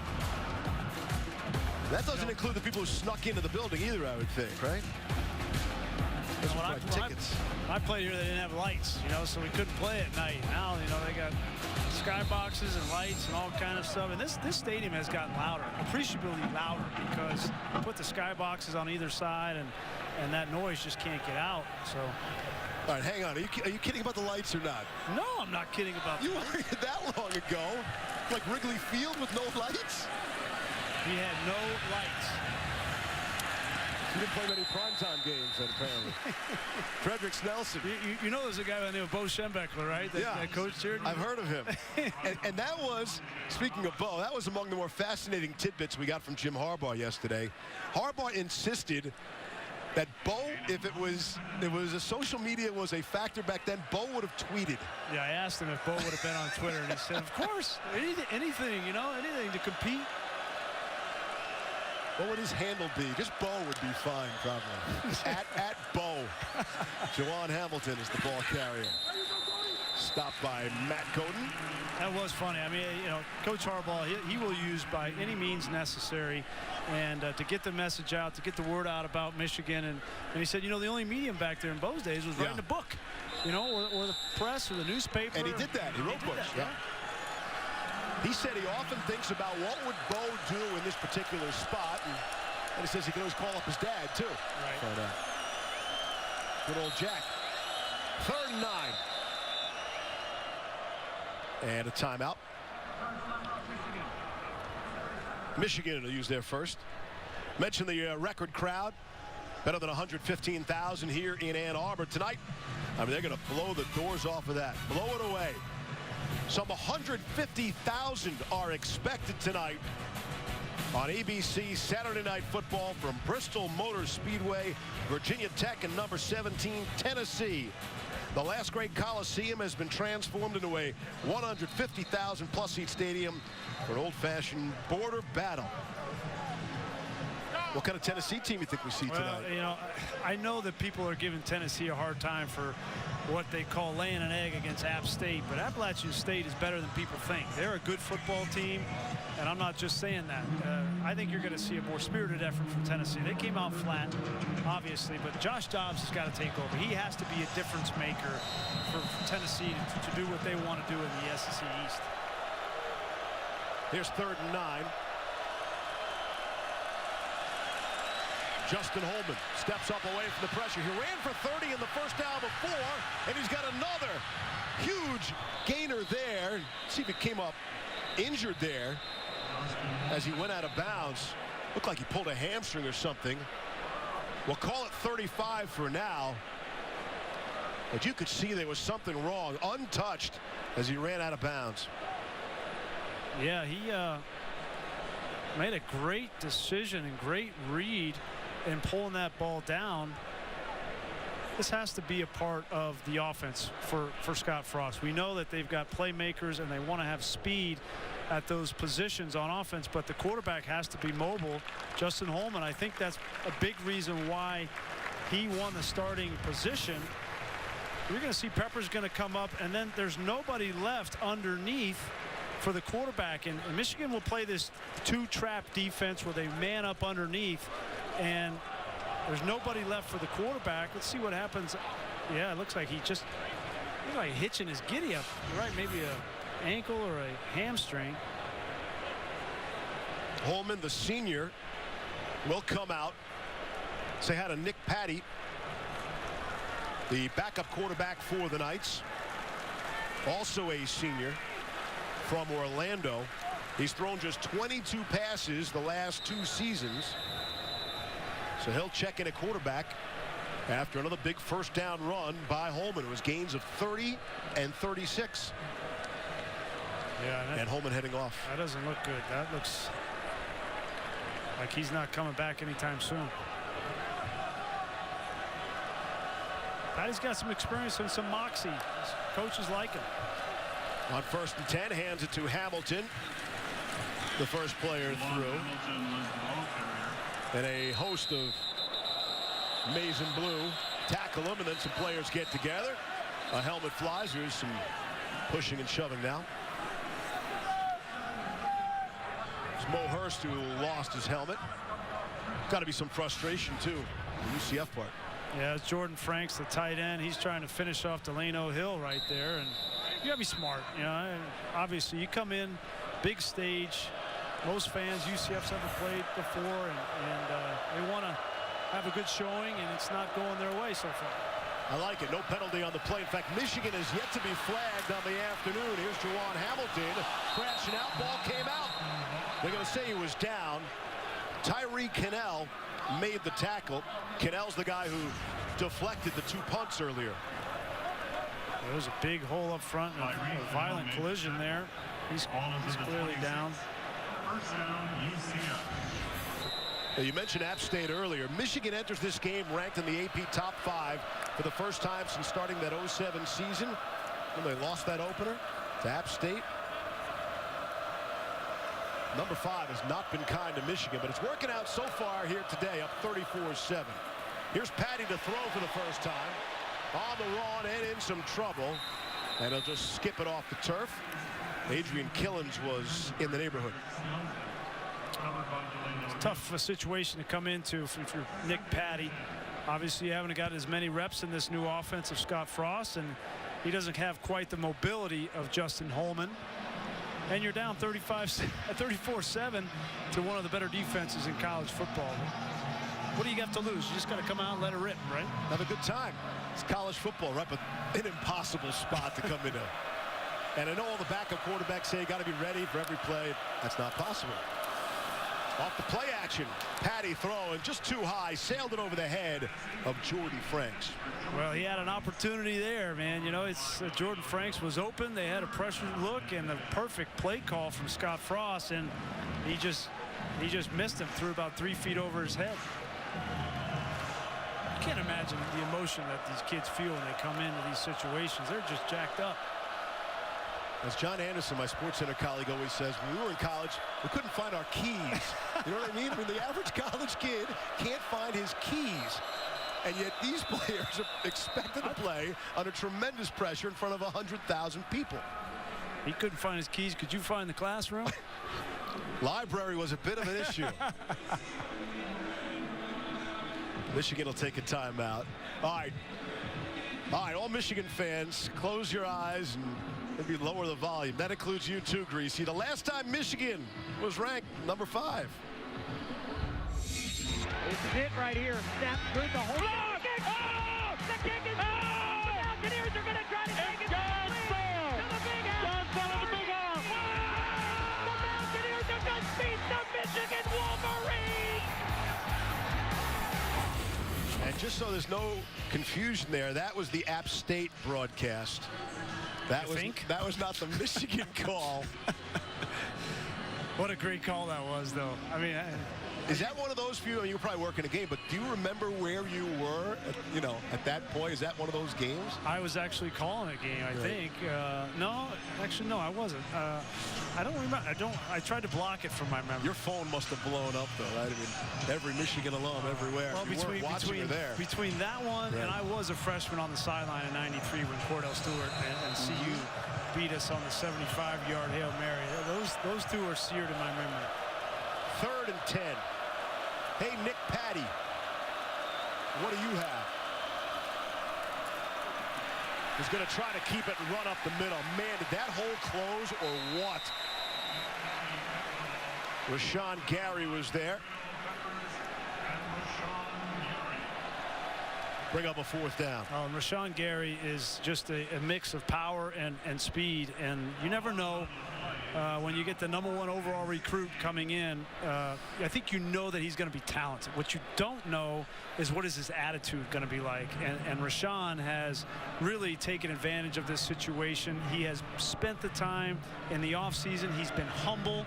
He has focused on his job. He's not tried to do anything more than he's been asked. And Don Brown, Greg Madison, his 2 coaches are the perfect guys to help shape and mold what is a tremendous talent in Rashawn Gary. Todd? I was just impressed. Basically, the first play, I think it was the 3rd series of last week when he came out. I'd never seen him play football before, obviously. And he comes out and just the speed and agility that he has for 276 pounds, I think, it's really impressive. And then you see him after that during the game taking on blocks and driving blockers back. I mean, he's got a lot to learn with his hands and his defensive scheme and his responsibilities. But if you're one of these coaches on the defensive side, you've got to be thrilled with the talent that you recruited out of high school, and it's translating early on to the college level. And again, with the injuries to Charlton and Monet, even more immediate opportunities for Gary. You know, I came back this summer to work some quarterback camps, and I was coming off the field, and there's a little area in their practice facility, as you see some of the top recruiting classes, and Michigan certainly is going to be up there. But, you know, I heard this guy banging on the sled, and he was all by himself. It was Rashawn Gary. Pretty impressive. Matthew Wright attempting from 49. No good. That was Wormley. Did he get him again? I think it was Wormley. 4th tip of the day. Wormley, who blocked the earlier field goal. Special teams having a field day for Michigan. He's right in the middle, and again, a low kick for Matthew Wright. You know, that's good protection there. There's nothing really more you can do. The ball's got to get up higher. I mean, Wormley's 6'6", I get it. He puts his arms up, but that's the fundamentals of kicking. You got to get the ball up in the air. Wormley, let's call it 2 blocked field goals. Cannell has, this is semantics now, were they deflected punts or blocked punts, because both of the punts he deflected traveled past the line of scrimmage. But we can say 4 blocked special teams kicks by that Michigan defensive unit. Ian Bunting gets into the offensive game with the reception there. the junior tight end from Hinsdale, Illinois. You give some credit to Chris Partridge, the special teams coordinator. As we see another run here by Davion Smith, but Chris Partridge is new to Michigan, came from Paramus Catholic in New Jersey, and he's their special teams coordinator. You've got to give those guys some credit. He coached Rashawn Gary in high school, and I think one of the things that Jim Harbaugh really liked about bringing Chris Partridge onto the staff is the influence that he has in the state of New Jersey. A lot of players coming from New Jersey to Michigan right now. Peppers is another one. 3rd down and 1. Isaac is the setback. Give it to him, and he tries to stumble forward, and it's very close. We'll see where they spot it. Partridge, to me, looks like a strength and conditioning coach. Don't they all look the same? I don't want to generalize here or stereotype, but all special teams coaches, rather all strength and conditioning coaches, seem to have that same look. The goatee, shaved head, and obviously in fantastic physical condition. Gave him the 1st down, but couldn't hang on to that one. Bring up a 2nd down after the incomplete pass. Well, you can, the actual strength and conditioning coach is right there, Kevin Tolbert with the goatee. Now he looks mean. Okay, so that's mean. All right. Now he's a heck of a strength and conditioning coach, former Marine. Partridge had no idea. Right. Might be a nice guy. Yeah. Probably a nice guy. But it does seem it's part of the strength and conditioning coach union. You have to have a goatee. Hand off to Chris Evans. And he'll bang ahead forward, and the clock will continue to roll towards halftime with 1:13 now to play in this 2nd quarter. I think you're right. I think you're seeing the last of Wilton Spate. I think you're probably seeing the last of some of these starting offensive linemen. And the 2nd half is going to be working on developing some of these younger players and developing depth for Jim Harbaugh. Again, got 79 different players into the game last week against Hawaii. 18 true freshmen saw action. Spate's still throwing, and he's throwing deep. Excellent coverage there. Grant Perry was the intended target. Mutcherson was there, part of the coverage, along with Kyle Gibson. Yeah, this ball is just a little bit underthrown. Perry gets separation. You could have said he pushed off a little bit there. Yeah, you could. But Perry hasn't been targeted as much, obviously, as Darboh and Chesson. But Perry, in my opinion, Steve, has to be a bigger part of this offense. He's their slot receiver. And when teams decide to double Chesson or double Darboh or Butt, Perry has to be a guy that makes production inside the hashes, especially on 3rd down. Here's Kenny Allen back to punt. He punted after the first possession by Michigan. They went 3 and out. This is his 2nd punt, and it goes out of bounds at about the 5-yard. There's a flag down as well.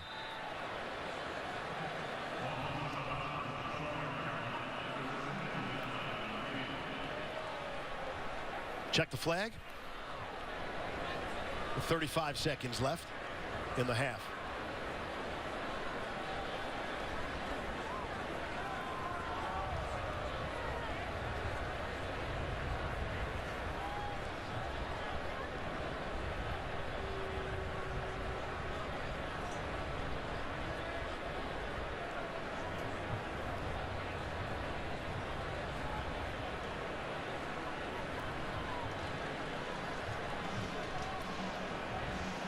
A lot of finger pointing right now.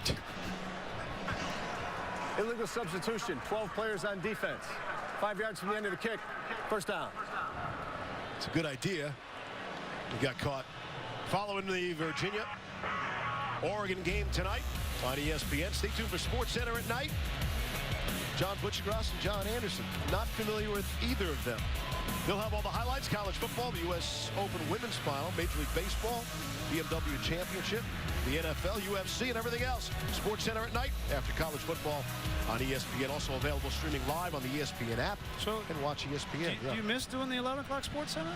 Ooh, sit next to you or sit next to them? Yeah. That's a tricky question. I'm enjoying very much, but it's only 2 weeks, Grease. Let's see how it goes. It sounds like you're acting as if you downgraded here.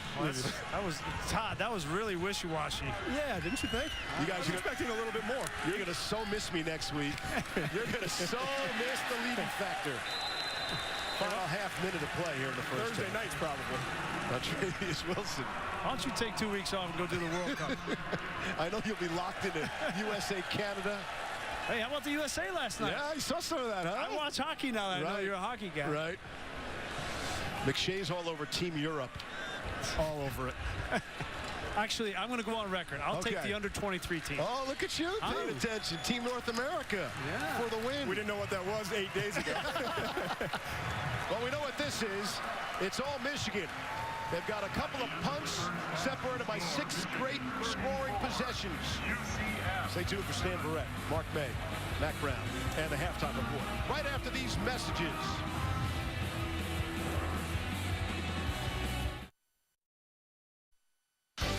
You're watching ESPN on ABC.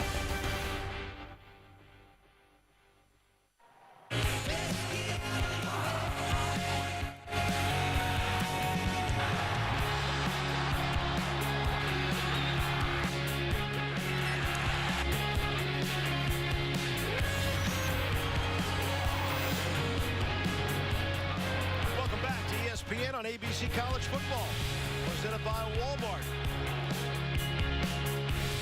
Take a look at our first half stats, brought to you by Ally Bank. And Michigan heavy, as you would expect.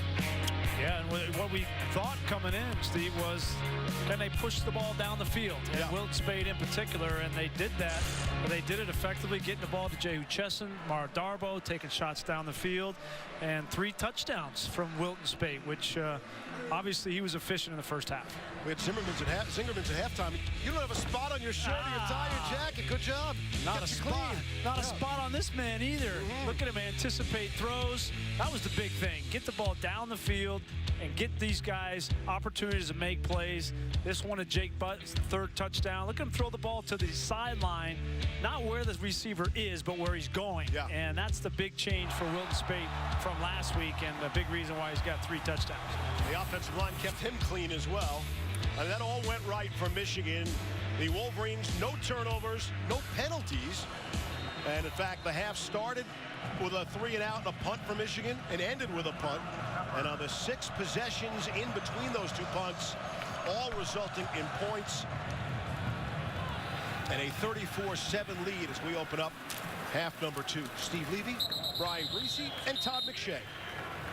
Just further point on Spate, when you watch this half, they had to actually throw the football. That's the one thing UCF has done successfully in this game, is stop the run. So I think this is, I don't want to call it an exercise, but a good test for Spate coming out and knowing that the offense was going to run through him. It wasn't just going to be handing off to Smith and all the other backs, but he was going to have to throw the ball to be successful. And he really showed me a lot more in terms of down the field passes today than we saw in that opener against a much worse defense in Hawaii's. First play from scrimmage. You surprised to see Spate to start the second half? No, I think sometimes you let him come out after halftime and take one series, and then maybe you'll see a little bit more of John O'Corn. Shane Morris also got in last week, and Spate doesn't just come out and hand it off. He comes out firing and hook it up with Jake Butt right away. Mark Rucker knocked him out. Good throw here, and you come out of the locker room and more of the same in the second half. You turn your head to the defense. You got to get your head around, anticipate that throw. This has been impressive. To Todd's point, you know, accuracy and anticipation was been what we need to see from Wilton Spade and Jim Harbaugh. Yeah, you make a decision on a quarterback, but you're making that decision based on practice. You need to see these guys perform in the game, and Wilton Spade's been up to the task. Play action. Spate dump it off nicely to Butt again, and it's a big gain.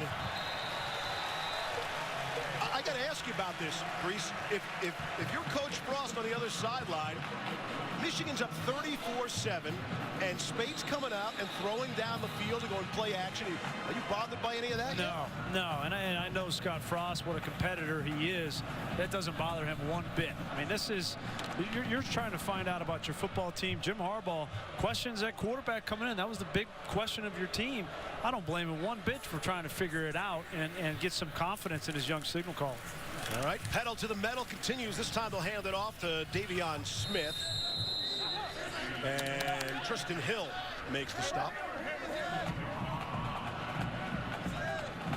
We haven't called Tristan Hill's name a whole lot in this game. He's a true freshman defensive tackle for UCF, and his coaches love his effort. They call him the War Daddy.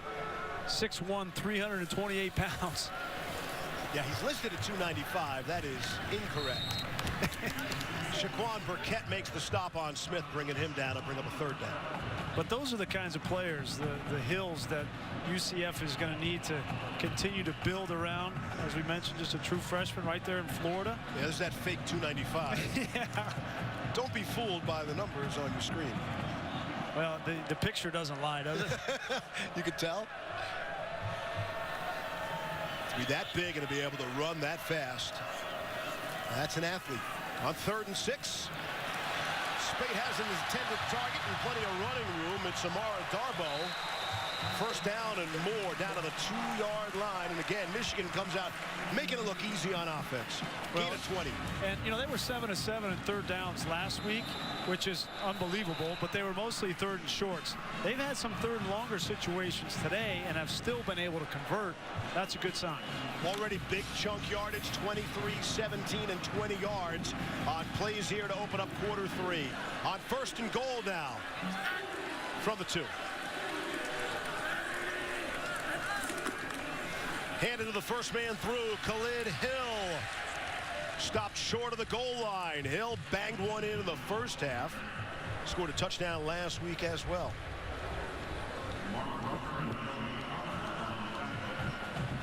There's one area where, you know, this coaching staff from Michigan and Tim Drevno in particular probably will harp on this coming week is this offensive line getting pushed off the line of scrimmage.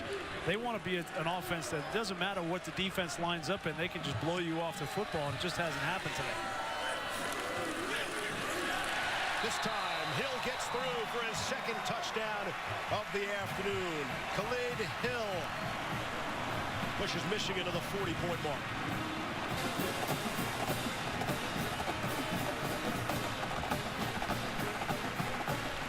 They have fantasy in college football.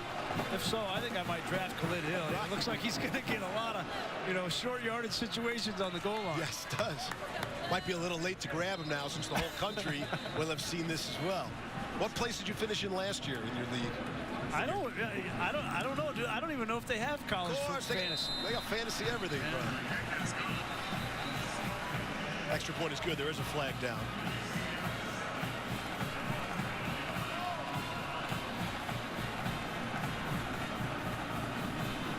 Check the marker.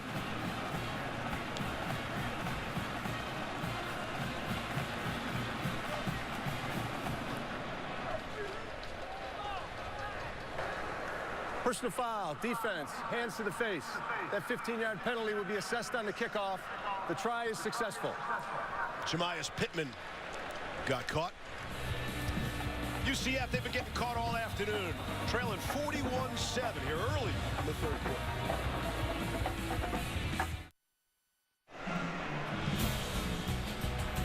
In the 89th year of the Big House, we welcome you back to Ann Arbor.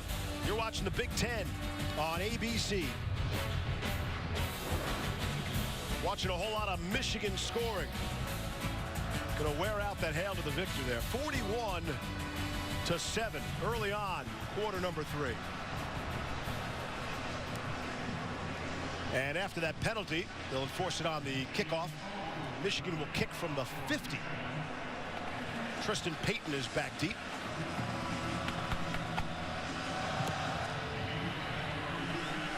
Little short kick will be caught and fumbled at the 12.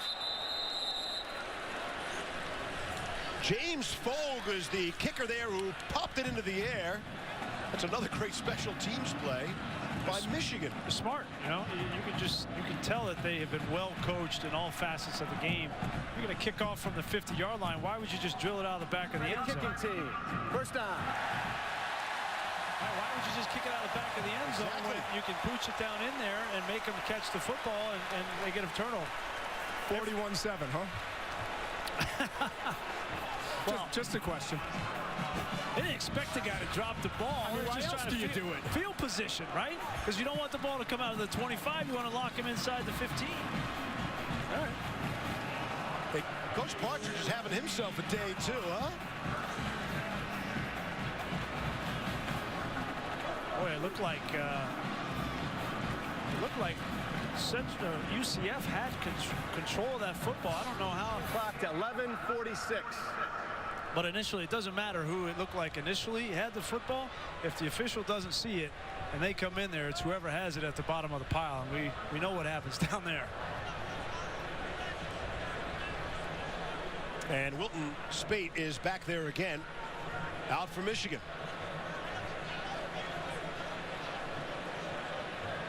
Thank you. Get this, Grace. This is the 5th starting field position for Michigan in UCF territory. All those tipped kicks. Yep.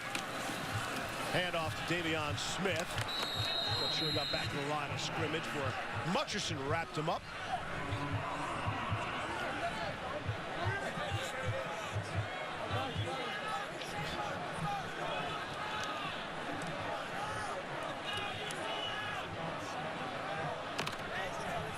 I asked you if you were surprised about Spate starting the second half. Are you surprised after the last touchdown? He's right back out there.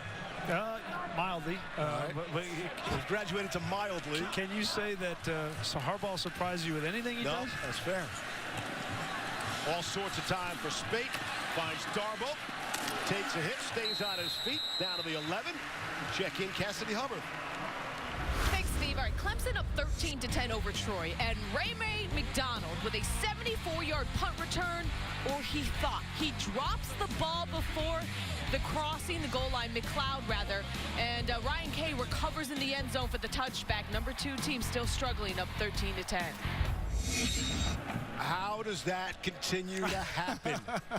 I get it happens once or twice a few years ago. How does that continue to happen? Oh, gosh.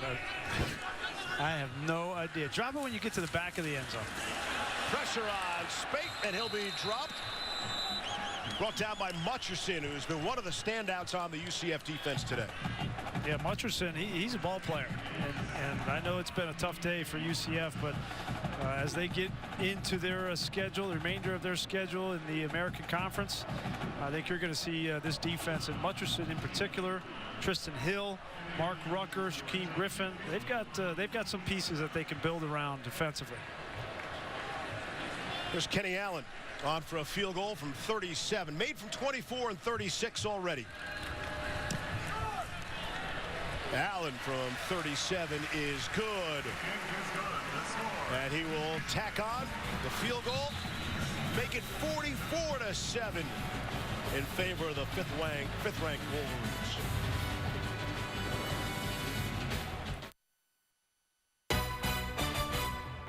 College football presented by Walmart. Brought to you by Nissan, premier partner of the Heisman Trophy. And Chick-fil-A. We didn't invent the chicken, just the chicken sandwich. Opened in March of 1982, Zingerman's Delicatessen, an Ann Arbor institution serving up thousands of made-to-order sandwiches every day. When in Rome, got to go to Zingerman's. 50-50 Ruben.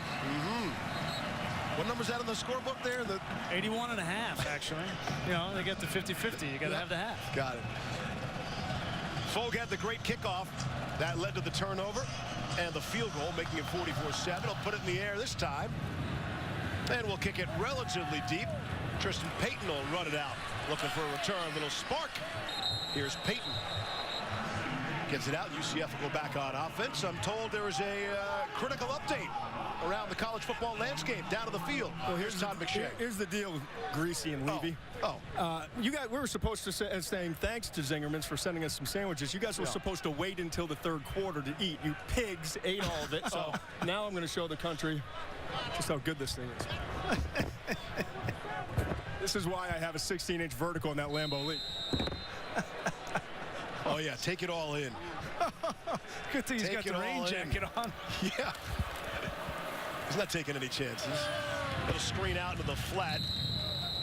Nick Penny's pass was complete to Taylor Fordham. Todd, have you finished? Can we talk to you yet? Or, you know, you don't want to speak with your mouth full. It's kind of rude. That was a big bite. I don't think he's got anything to say. Hey, we'll check back with you in the fourth quarter. Outstanding. outstanding sandwiches. You never want to rush a Zingerman sandwich. No. That's not a good policy. I did inhale my half of sandwich, I'll point out. Well, I just had a half at halftime.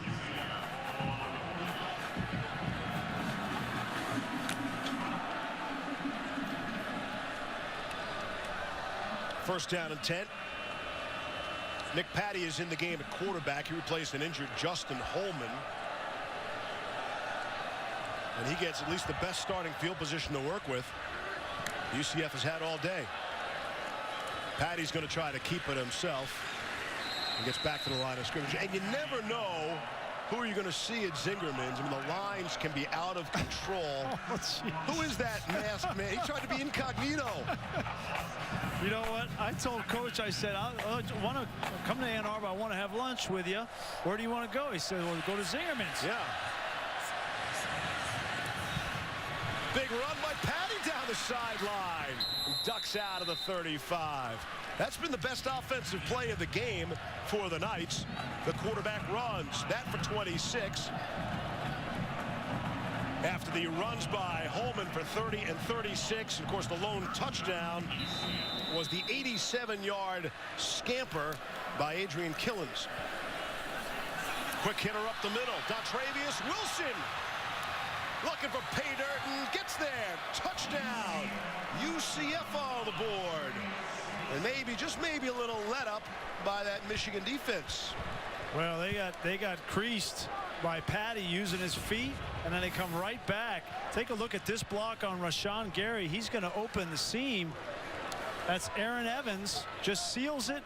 There was a little stunt on there with Godin, the defensive tackle, and Gary, and they just tricked themselves right out of position. You know, we were talking with Scott Frost last night. He said, you know, if we had the kind of skill position players that we had at Oregon, there are some things about Don Brown's defense that you can take advantage of. They just don't have the players, but that was a good example of it. Making things a little more respectable. 44-14 now. UCF has 225 rushing yards today. And that'll bother Don and Jim Harbaugh. Don's all business right there, isn't he? They need a couple things, you know, to get them through the week. College football primetime. Arkansas and TCU tonight at 7. That's one of the better matchups on a week which the matchups leave something to be desired. Well, I'm really interested to see Kenny Hill and how is he going to perform in that offense. You know, Sonny Cumbie and Doug Meacham, two of the better coordinators on the offensive side of the ball in all of college football, but they got their hands full against Arkansas. Yeah, both teams are surviving some scares last week. Back at it tonight. Again, a little more respectable on the scoreboard, 44-14. And Michigan will get the football. Donald De La Haye will kick it off. Out of bounds. And this flag. Free kick out of bounds by the kicking team. Ball will be placed at the 35-yard line on the right hash mark. First down. Hey, can we just go back to Lloyd Carr? So he waits on line at Zingerman's? Well, you know, he is one of the most humble, unassuming people you'll ever be around. So he's not going to ask for any favors. Right. So he just goes over there. Because you roll up and you say, hey, I'm Brian Greasy, let me in the back door. Right?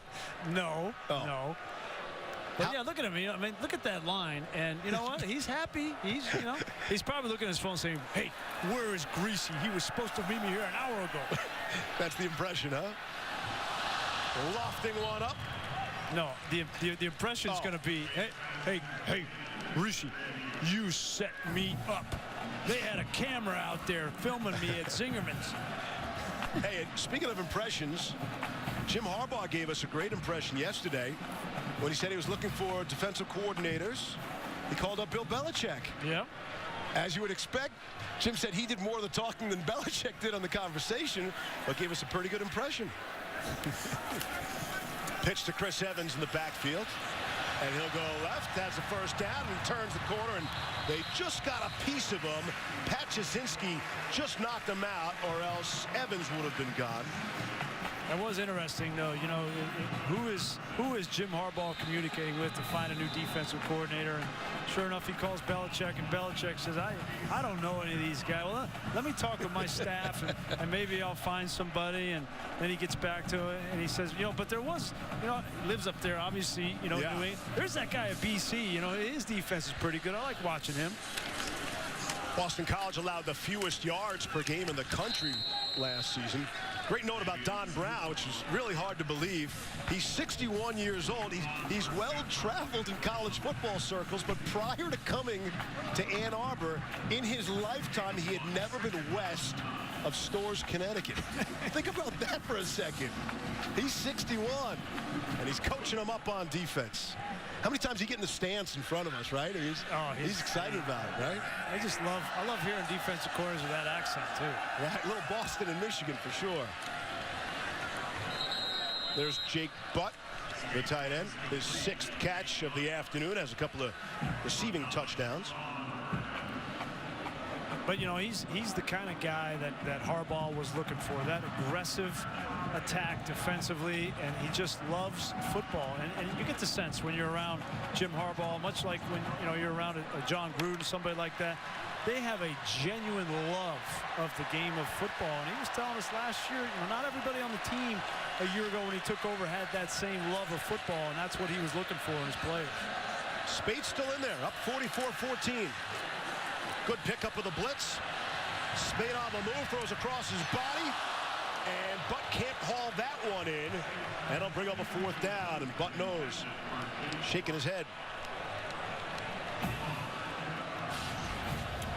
So another thing we're trying to figure out about Wilton Spade, what kind of an athlete is he? That time he opens up his hips, buys some time, keeps his shoulders and hips downfield. When you see young quarterbacks get outside, you know, do they keep their hips downfield? And that time he did, even though I don't know if those guys saw that. Right, that's scary, man. Is that the Cookie Monster? What was that? Could have been. Michigan punting, and they blow the snap. It's botched by the punter, Kenny Allen. And all the special teams plays had gone the wrong way for UCF until now. Shaquem Griffin able to recover as Allen couldn't hang on to the snap. And the snap looked perfect.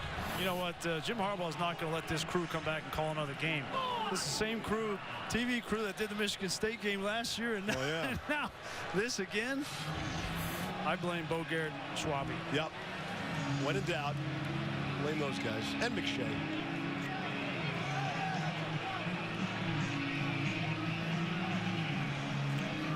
All right, after the quick change, let's see. See if UCF can make this a little more respectable. Nick Patty out of the gun, off the play fake, steps up to avoid the pressure. And yeah, he's not going to be able to turn the corner on Jabril Peppers. Got a little bit more juice, Patty does, than I anticipated. He's made a couple plays with his legs. Really, the only thing that has hurt this Michigan defense in this game has been those perimeter runs. We had one by Killens, the long touchdown run, and then Patty in the last series, you know, extended plays with his feet. Holman did it a couple of times. That's something that this defense from Michigan will be working on next week. Hand off to the first man through.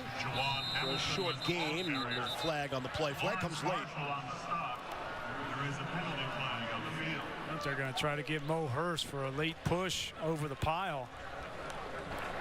After the play was over, personal foul, unnecessary roughness. Defense number 73. 15 yards from the end of the run. Automatic first down. That is the first penalty of the game on Michigan. There's been a couple of after the play, you know, pushing and shoving, and I think these officials are just trying to stay ahead of it. Mo, who was an Uber driver here in Ann Arbor in the summer. Really? Yeah, I don't want to see that kind of behavior from my Uber driver. That's all I'm saying. Like a nice, quiet, easygoing Uber driver. Chris Wormley makes the stop there. Imagine you hit the Uber app and Mo Hurst shows up at your door. That's become popular, though. Well, there was somebody else that was doing that. Yeah. It's a great way to make an extra few bucks. I have a big car. You know, Mo takes up a little space in that car. Uber XL. 2nd and 14.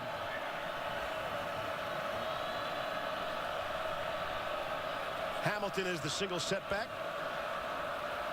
for Nick Patty, 5th-year senior from Orlando. Was a wide receiver for the team last year. After being the backup quarterback in 14, he's backing up Justin Holman again today and in there. And in trouble. Patty. He'll just throw that one away. Some questionable decision-making by Patty has put him in the backup role. That's a good decision right there. Yep. Interesting to watch Scott Frost on the sideline. He's trying to not only trying to change a culture there at UCF. Obviously didn't end well with George O'Leary last year, but he's also trying to bring a very different system on offense. And he's still calling the plays. Troy Walters, his offensive coordinator, is new in the system, so he's having to really do 2 jobs, be a head coach and an offensive coordinator. Off the play fake. Patty gets rid of it. Couldn't hook up with Jawan Hamilton. That pass just behind him. And it looks like UCF won't be able to do anything with this great field position. You want to go for it on 4th and 14.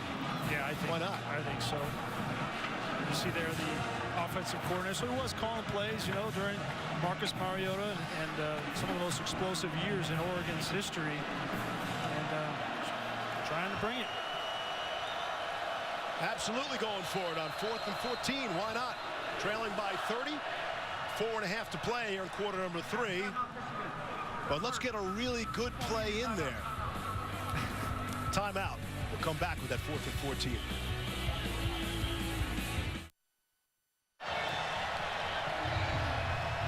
If you're the type that looks ahead, Michigan will host Colorado next week.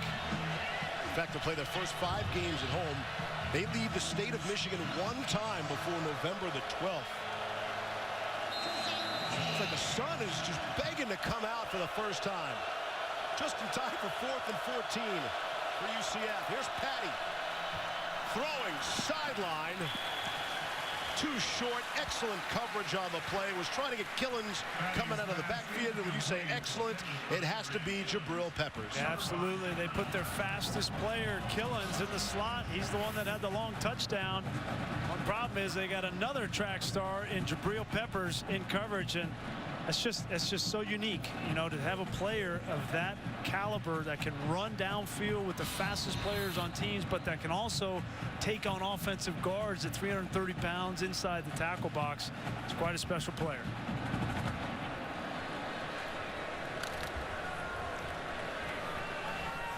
So Michigan will take over on 1st down and 10.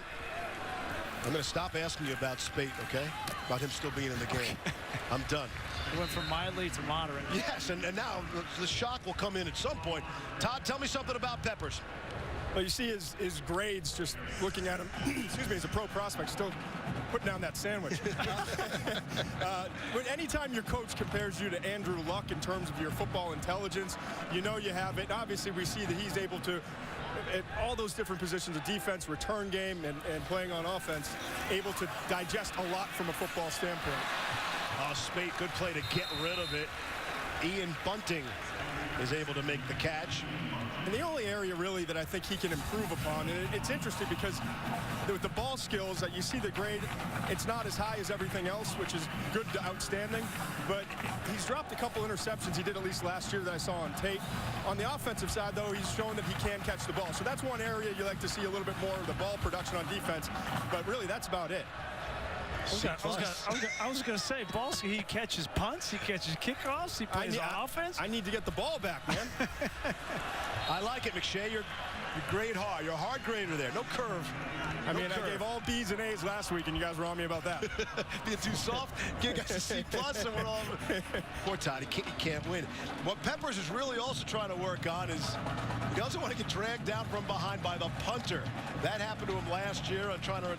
would have returned one to the end zone. It was tackled or tripped up by the punter. Boy, you guys are making a lot of friends with Jabril Peppers today. Let me tell you, you're going to get the Fournette experience with Peppers next week. I am stating facts. Just the facts. Chris Johnson trying to get a return, give some decent field position to UCF. Back to the studio. Here's Cassidy. Thanks, Steve. Yeah, some Nothing brewing between Central Michigan and Oklahoma State. Cooper Rush to Tyler Conklin. Second TD connection for those two today. What a grab there. The Cowboys up just 20-17 in the fourth. Coming up next, Mike Weber, number 4 Ohio State, getting ready to host Tulsa at 3:30 Eastern right here on ABC. Steve, Brian, Todd. PJ Fleck. Yep. PJ Fleck, coach of Central Michigan. No. Last week, I think they're a good team. Central's a good football team. So PJ in the Bahamas Bowl, the Popeyes Bahamas Bowl. You guys coach him up. Here's Patty on the run. Who called for this sunshine? I think it's a bright sunny day all of a sudden in Ann Arbor. McShay's going to be steamy down there. He had his rain jacket on, his I've put this rain jacket on 5 times because it started raining, and every time it gets sunny and 20 degrees warmer. I'm done. Have you finished the sandwich, though? No. Did you get the pickle? That's coming with me 5th quarter. Juwan Hamilton is the ball carrier. Juwan Hamilton, the ball carrier. Looks like he has enough for the first down. Move the chains. And there is an injured player. This is what you don't want to see for UCF. Jordan Franks is one of their better players on offense at that tight end position. They were so snake bit on offense a year ago. They had 5 returning starters, and by the time they got to the 3rd or 4th week of the season, they'd already lost 3 of them, including their quarterback Holman, and they've lost Holman already in this game, and now Franks is down.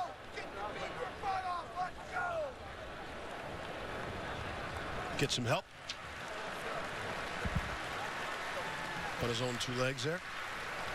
Walking gingerly. There's Justin Holman, who was injured in the first half. Beg your pardon. No update on his injury status. Told you Michigan will host Colorado next week. UCF, they'll return home. They're on Campus Stadium. They'll host Maryland. Dontravius Wilson, the ball carrier, just shy of midfield for Peppers, brought him down. Wilson, tackled by Jabril Peppers. Gain of 8, 2nd and 2. 2nd and short. Patty will hand it off. First down. Dontravius Wilson. Dontravius Wilson, the ball carrier. I guess the rushing game will be a little bit deceiving because the majority of the yardage has come on 4 big plays by UCF, but they have had some success in the running game. 247 yards rushing. Yeah, no, they've run the ball well. I mean, most of it's been on the perimeter, whether it's been Dontravius Wilson, whether it's been the quarterbacks running outside, Patty, Holman, whether it's been Hamilton. I think that they've found the most success running the ball on the perimeter versus Michigan defense. Options to Hamilton to the right. We'll stop and start. Pick up a few more, bring up a 3rd down.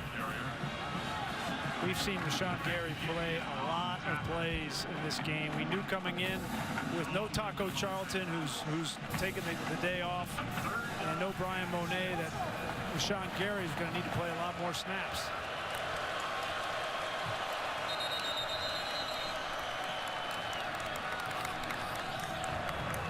Offside. Defense number 5. 5-yard penalty. Still 3rd down.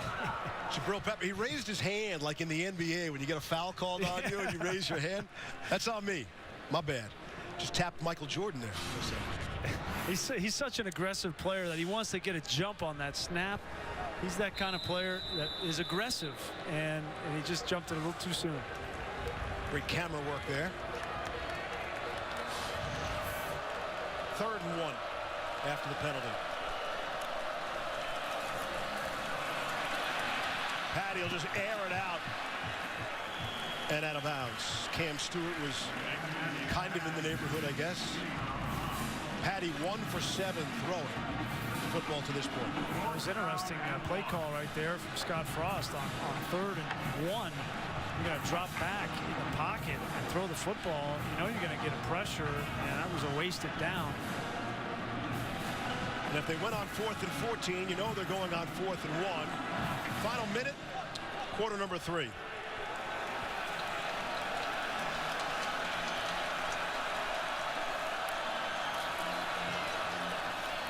Hands it off to Dontravius Wilson. This senior from Albany, Georgia, has enough for the first down.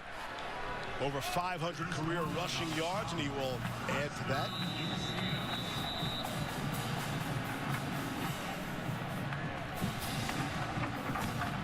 He is an intense guy. There he is. And I think he chooses his words very carefully. Like, I think he wants to say more, but knows he shouldn't. Certainly a confident guy, confident in the process. And you get the sense UCF were a pretty good team a couple years ago. Offense number 53. 5 yards, still first down.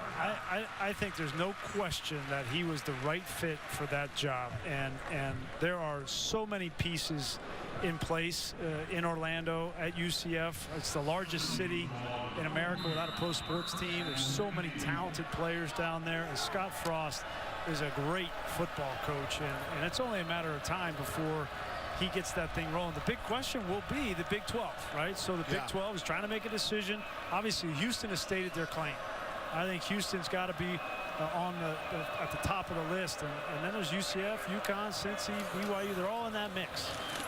They get the playoff before the end of the third quarter. That's Wilson. That's how quarter number 3 ends. 5th-ranked Wolverines up by 30. Fourth quarter, we come back.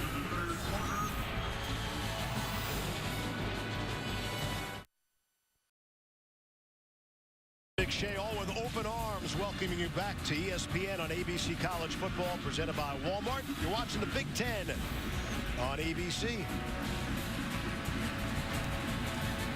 And apologies to the Orlando Magic.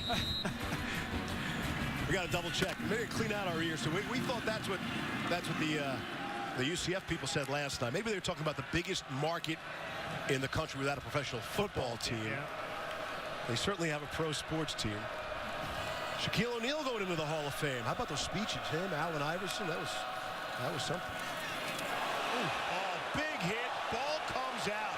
How could the ball not come out after that hit? Patty was rocked by who else but Peppers. I mean, what more can number 5 do? I mean, he's like a missile, heat-seeking missile coming in here, and he's just not afraid of anything and looking to make a play for his team.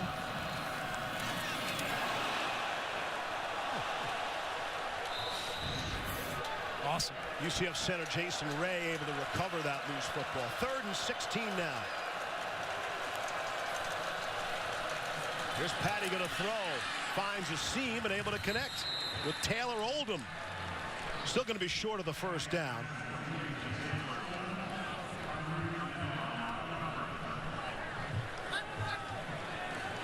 You know, I don't know how long Justin Holman is going to be out for UCF, so this is important snaps for Nick Patty. You know, get some rhythm with the guys. Probably haven't been practicing with this first unit a whole lot. Probably been home in most of the last couple of weeks, but if he's going to have to play next 2 or 3 weeks, it's important. Is the 12th play of the drive. And Patty again. Won't tempt the turnover. They'll throw it away. Chase Winovich had the pressure. We'll be right back.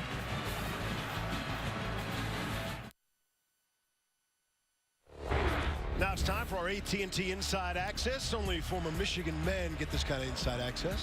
Well, you know, one of the things that happens after you go out for warm-ups, you come back in the tunnel, you see Jim Harbaugh lead the team back in, and they line up the entirety of the Michigan band and the cheerleaders and everybody in there, and they're playing the drums, and everything echoes and reverberates in that tunnel, and then you bust out onto the scene, and this is the iconic blue banner, the Go Blue banner. It's go out and it's held up by some of the athletes that play for Michigan, and people have stories for decades and generations about coming out of that tunnel to 110,000+ people and reaching up to touch that banner. When you say reach up, you mean reach up. It's up there, right? Yeah, it's up there. You know, we had one of our colleagues here, you know, Rich Eisen, you guys, former colleague of yours on SportsCenter, and you know, he came out. It looked like he stretched before he came out, and then he tried to leap up there, and I think he might have caught a fingernail on it. Right. You want to catch something at least, right? Rich, of course, the voice. There he is. The face and the voice of the NFL Network since its inception. Huge Michigan fan. My old SportsCenter partner. Good to see him. Wilson Speight is out there, as you would expect. That pass is tipped and nearly intercepted. We send it back to Cassidy Hubbard. Thanks, Steve. Central Michigan putting Oklahoma State on upset alert. Cooper Rush to Devin Spalding. Rush's third TD pass of the game. The Chippewas with the 24-20 lead was on to play in the fourth. And coming up, Ohio State taking on Tulsa, 3:30 Eastern, right here on ABC. Steve, Brian, Todd. Cassidy, thank you. 3rd down and 9. Off the tip ball. And Speight that time able to complete to Amara Darboh. See where they spot this. Came down short of the marker. Looks like they're going to spot it short as well. Again, I'm not going to ask you about Speight still being out. You jump in when you want to on that, okay? Well, I went from mild surprise to moderate. Now I have no idea why he's out there. To leaping out of the boot. I don't understand why you don't use this opportunity to get John O'Korn to back up some somewhat meaningful reps. At least, you know, a game where UCF still has all of its starters in. Beat Hawaii 63-3 last week. Used 79 different players, Jim Harbaugh did in that blowout, including getting 18 true freshmen, some big-time experience. Well, and O'Korn played a good portion of the second half of that game, too, so it's not like he hasn't just done it last week. I'm not entirely sure why he's not doing it this week. Fresh set of downs for the Wolverines. And they're throwing. Mid-range pass, 2. It's Jake Butt, the tight end. 7th reception for Butt. Spate's still in there. Butt's in there, too. Take a look at our Pacific Life game summary. This is that replay. Same look we've seen 3 or 4 times in this game.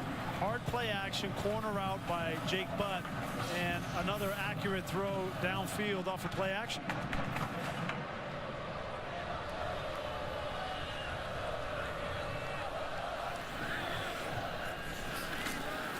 Pitch to Evans. Thought he was going to throw it for a second. Can't turn the corner. Well, tomorrow morning on ESPN, get your week 1 of the NFL started off with the right foot. First 10 a.m. Eastern, catch NFL Insiders, Trey Wingo and company. Get you all the latest injury reports, fantasy updates, early breaking news. Then at 11 a.m., it's the new NFL Countdown on Sunday. Chris Berman's back.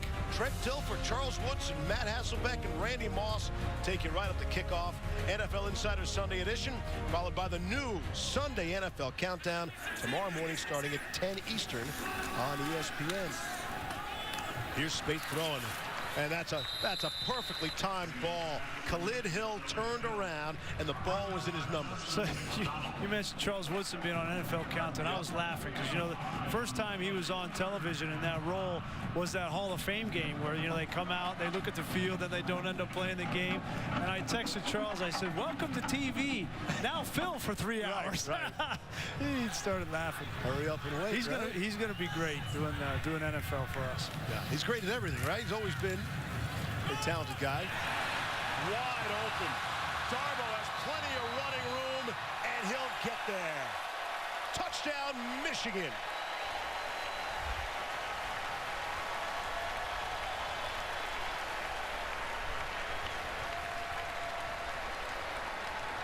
Fourth touchdown pass of the afternoon by Wilton Speight. And if he comes out there next possession, Ryan Tice, come on, kick the extra point. It's clear they wanted to send a message. Jim Harbaugh did of throwing the football. 312 yards passing now and 4 touchdowns. I think they made the statement they wanted to make. Harbaugh is going to his 2 deep when it comes to kicks and punts. Not the quarterback. Not yet. We'll be right back.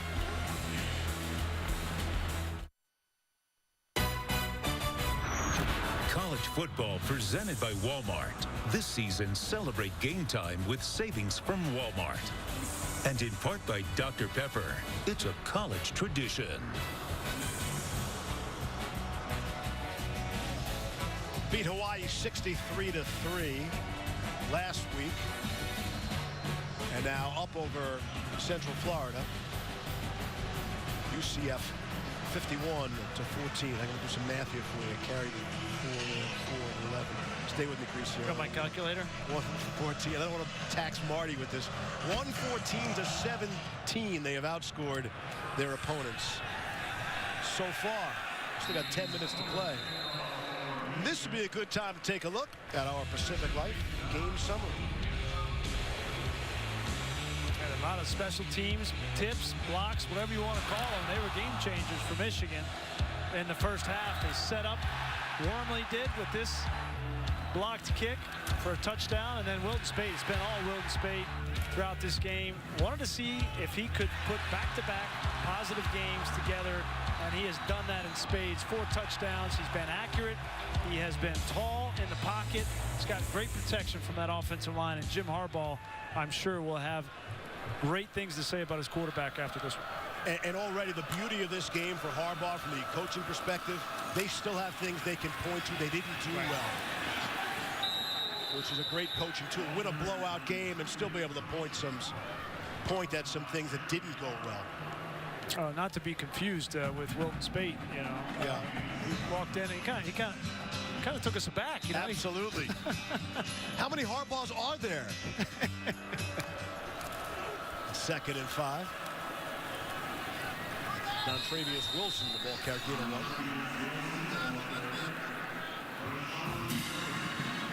There's another guy might look like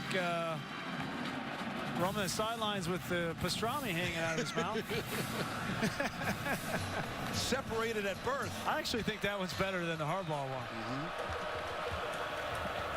I'd kill to be 6'6". Oh, but nothing about the arm or the talent or the skill, just about the height. You're good with the rest of the package. Got it. 3rd and 3. Option it to Dontravius Wilson. Needs to make one man miss, and I don't think he did. Mike McCray able to knock him out before he got down to the unofficial yellow line. Make him 2 for 13 on 3rd down conversions so far this afternoon. I think Scott Frost going to go for it here. 4th down short. They weren't able to make it last time they went for it in this situation. I think they need to get the ball outside the tackles if they have any chance. Michigan's starting defense is still out there, although they have so many subs that play so much, it's hard to even tell what's the first or second team. They didn't get that off. They did not get that off in time. They had time for a cup of coffee and still could not snap that football. Sharks timeout, Central Florida. Wow. Oh, good. There are 4 timeouts remaining in the game. It's 51-14. Let's take a look at today's right combination, brought to you by State Farm. Could have gone a lot of ways here. Wilton Spate's hooked up with a lot of people, a lot of right combinations, but let's focus on Amara Darboh. Yeah, and this is the thing, the 37 attempts, really. I mean, would you think that a Michigan quarterback in his second start is going to have 37 pass attempts? A 51-14 game. On 4th and 1. Dontravius Wilson has it. Move the chains. And as soon as they set the football, remove the clock. 8.5 to play here in quarter number 4.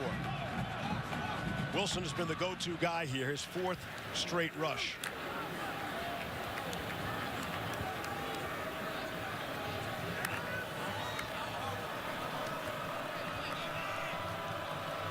So UC Fast has slowed down a lot here. That's one of their slogans.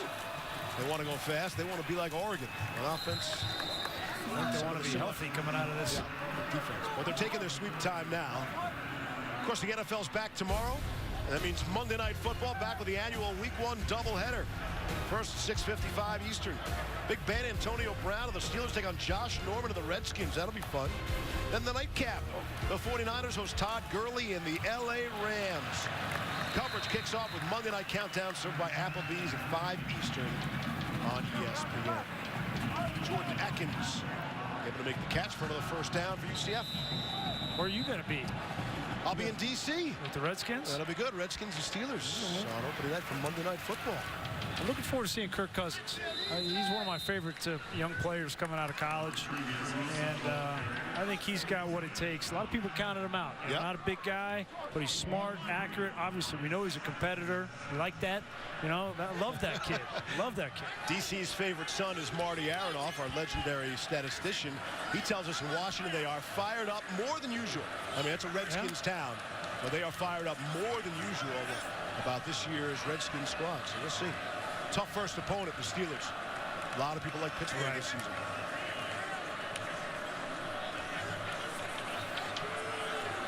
Second and 7. Milking the clock like they have the 51-14 lead. Handoff to Wilson. Gets a couple. I mean, I think it's smart. Obviously, you know, the way that Scott Frost wants to play is fast, but when you're down in the fourth quarter, you just want to get out of here healthy, and so you don't want to run more plays than you need to.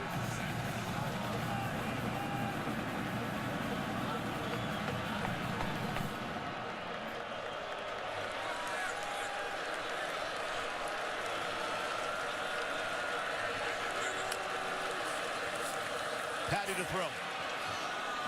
Nearly to the wrong team. Cal Bloom was the intended target.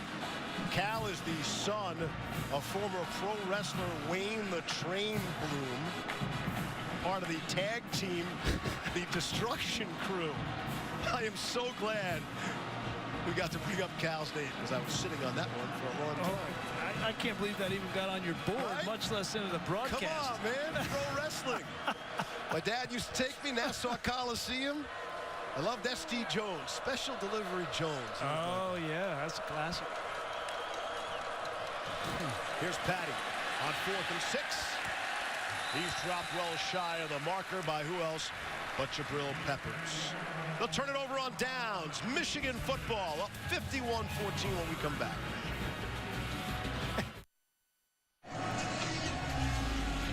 Oh, the sky is opened up here in Ann Arbor as the rain begins to fall. Take a look at this week's Associated Press College Football Rankings, brought to you by Capital One. I know you love the polls this early in the season. Oh, well, look at this score. I mean, that 13-10, Clemson and Troy. What was Georgia? What was Troy ranked this week? We talked about it. You know, we seeing the 5th best team in the country here today in Michigan. You good with that 5 next to them? Who knows? I mean, the reality is, yeah, nobody knows. John O'Corn is in at quarterback. It was nice replacing Wilton Spade. It was nice of Jim to wait for the skies to open up before he puts the backup in. He doesn't want Spade to get wet. Good day for number 3. You know, he came out, he had one goal, and that was to push the ball down the field, and I thought he was very efficient and couldn't have been much better. 25 of 37, 312 yards, and the best ratio you can have, 4 touchdowns to no interceptions. That sails through the hands of Devin Asiasi. The ball by O'Corn was there. Here's a look at Michigan's schedule. So when do we find out something about Michigan? Is it when they get in the Big Ten play? Is that enough? Yeah, I mean, I think Colorado's a better team, but I don't think that Michigan's going to struggle with that. You know, Penn State, they're in a tight ball game right now with Pitt. But Wisconsin, to me, because that defense for Wisconsin, we saw them last week against LSU. They will put this offense to the test, and specifically Wilton Spade. And again, they don't have to leave the state only one time. 30-second charge, timeout, Michigan. They're Before second. The 12th of November. So first 5 games are at home. As far as the road schedule for Michigan, they're only going to play 4 on the road, and really, when you look at the opponents, I mean, they're all pretty big. Certainly 3 of the 4. Right. And the success of this season for Michigan is going to come down to these 3 games. And obviously, as you said, all on the road. And, you know, that might be the game of the year in college football. How do you allow that? Lose 11 of 12 to your arch rivals. So when I was here, Yeah, you know, tell me. John Cooper's record against Michigan, 1-11. There you go. So you're going to have those, Right. you know, ups and downs, swings and flows, but there's no question that that game will be more competitive than it's been in a long time. 2-0 against Ohio State? 3-0. 3-0. Very good. As a starter, anyway. 3-0 as a starter. We'll take that. That magical season. I heard you had one like bad half the whole season. Iowa got to you, huh? Kakoa Crawford turning the corner for the first down. 3-0 against starting quarterback against Ohio State. That's impressive. Stuff Michigan legends are built around. I know that. Well, that's what, you know, that's what Jim Harbaugh is going to be judged by, right? You know, what do you do against Ohio State? What do you do against Michigan State? He lost twice last year, and obviously the Michigan State game, you know, we all know what happened there. But the Ohio State game was a beatdown, and a big reason why I think he brought Don Brown in is specifically to be more aggressive in that style of a game and take their defense to Ohio State. Keep it on the ground to Karan Higdon. Bring up a second down. College football action continues tonight on ESPN. Arkansas taking on 15th ranked TCU. Razorbacks Hawing Frogs on college football prime time. Presented by Hampton by Hilton, 7 Eastern ESPN. Also streaming live on the ESPN app and watch ESPN.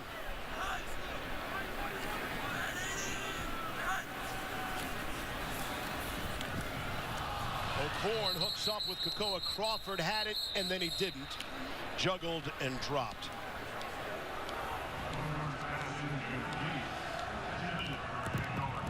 ESPN has Michigan ranked as number 3 nationally with the most NFL draft talent for the upcoming draft. You buy that, Todd? Is that your number? I hope I buy it. That was my number. I actually had them when you look at the top 150 in terms of draft prospects this year, they're tied with LSU and Alabama with the most, with 9.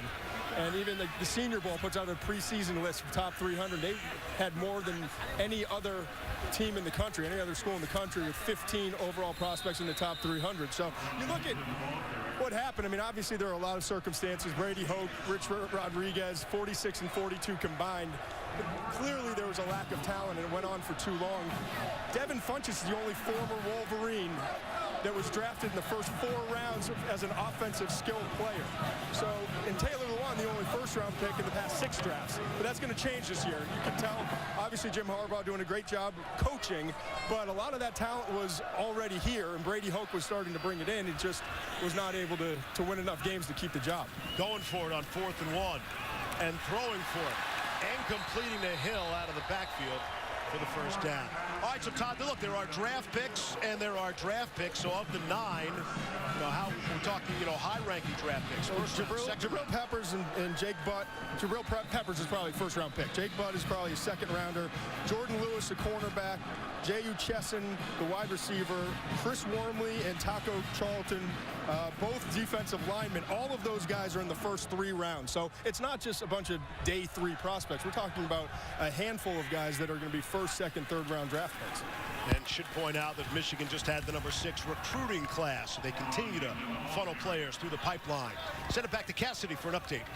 Thanks, Steve. Another check-in on number 22, Oklahoma State, trailing Central Michigan until Dylan Stoner shovels it to James Washington for the 2-yard TD. Cowboys take the 27-24 lead with 5 to play in the 4th. And a reminder, Curtis Samuel, 177 yards receiving last week, getting ready to take on Tulsa in the rain. This game next on ABC, guys. All right, so 3-0 against Ohio State. How many of those on the road? 1. So 2 here and 1 there. Yeah. Gotcha. Still rather impressive. Another completion to Michael Jost that time. Take a look at today's game-changing moment. Brought to you by Benjamin Moore. It's all special teams. Really for Michigan to start. Yeah, and it was more the breakdowns for UCF and protection than anything. And then some low kicks for Matthew White. Chris Wormley gets 2 of them. And he had enough challenges coming into this game offensively and defensively. You couldn't really have any breakdowns on special teams, and that's really what got UCF behind the 8 ball early. Yeah, I mean, obviously, they were not going to win this game, but things could have been much more respectable, certainly in the first half. They shot themselves in the foot. Yep. We wind down under 2 minutes to play now. 2nd down and 8. O'Korn is a guy who was the AAC Rookie of the Year in 2013 at Houston. Threw for big numbers. Thought he was going to be the starting quarterback here. Beaten out by Wilton Spate. You got a good look at Spate and the reason why he's starting and keeping O'Korn on the bench for now. Yeah, you know, and I think John O'Korn's a good quarterback, and he's played a lot of football, playing at Houston, as you mentioned, and if something did happen to Wilton Spate, I know that Jim Harbaugh feels a lot of confidence in John O'Korn, and that's where you want to be as a team. You want to have confidence in both quarterbacks because you're going to need, in all likelihood, both of them. Shane Morris is a 5-star recruit. Yep.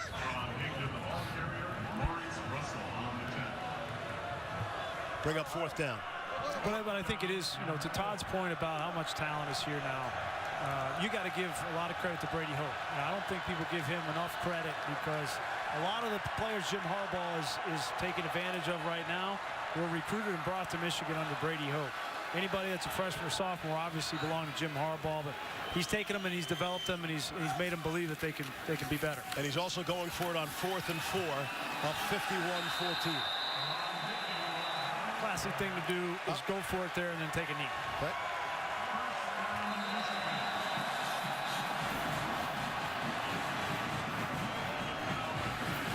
Take a look at our Pacific Life game summary.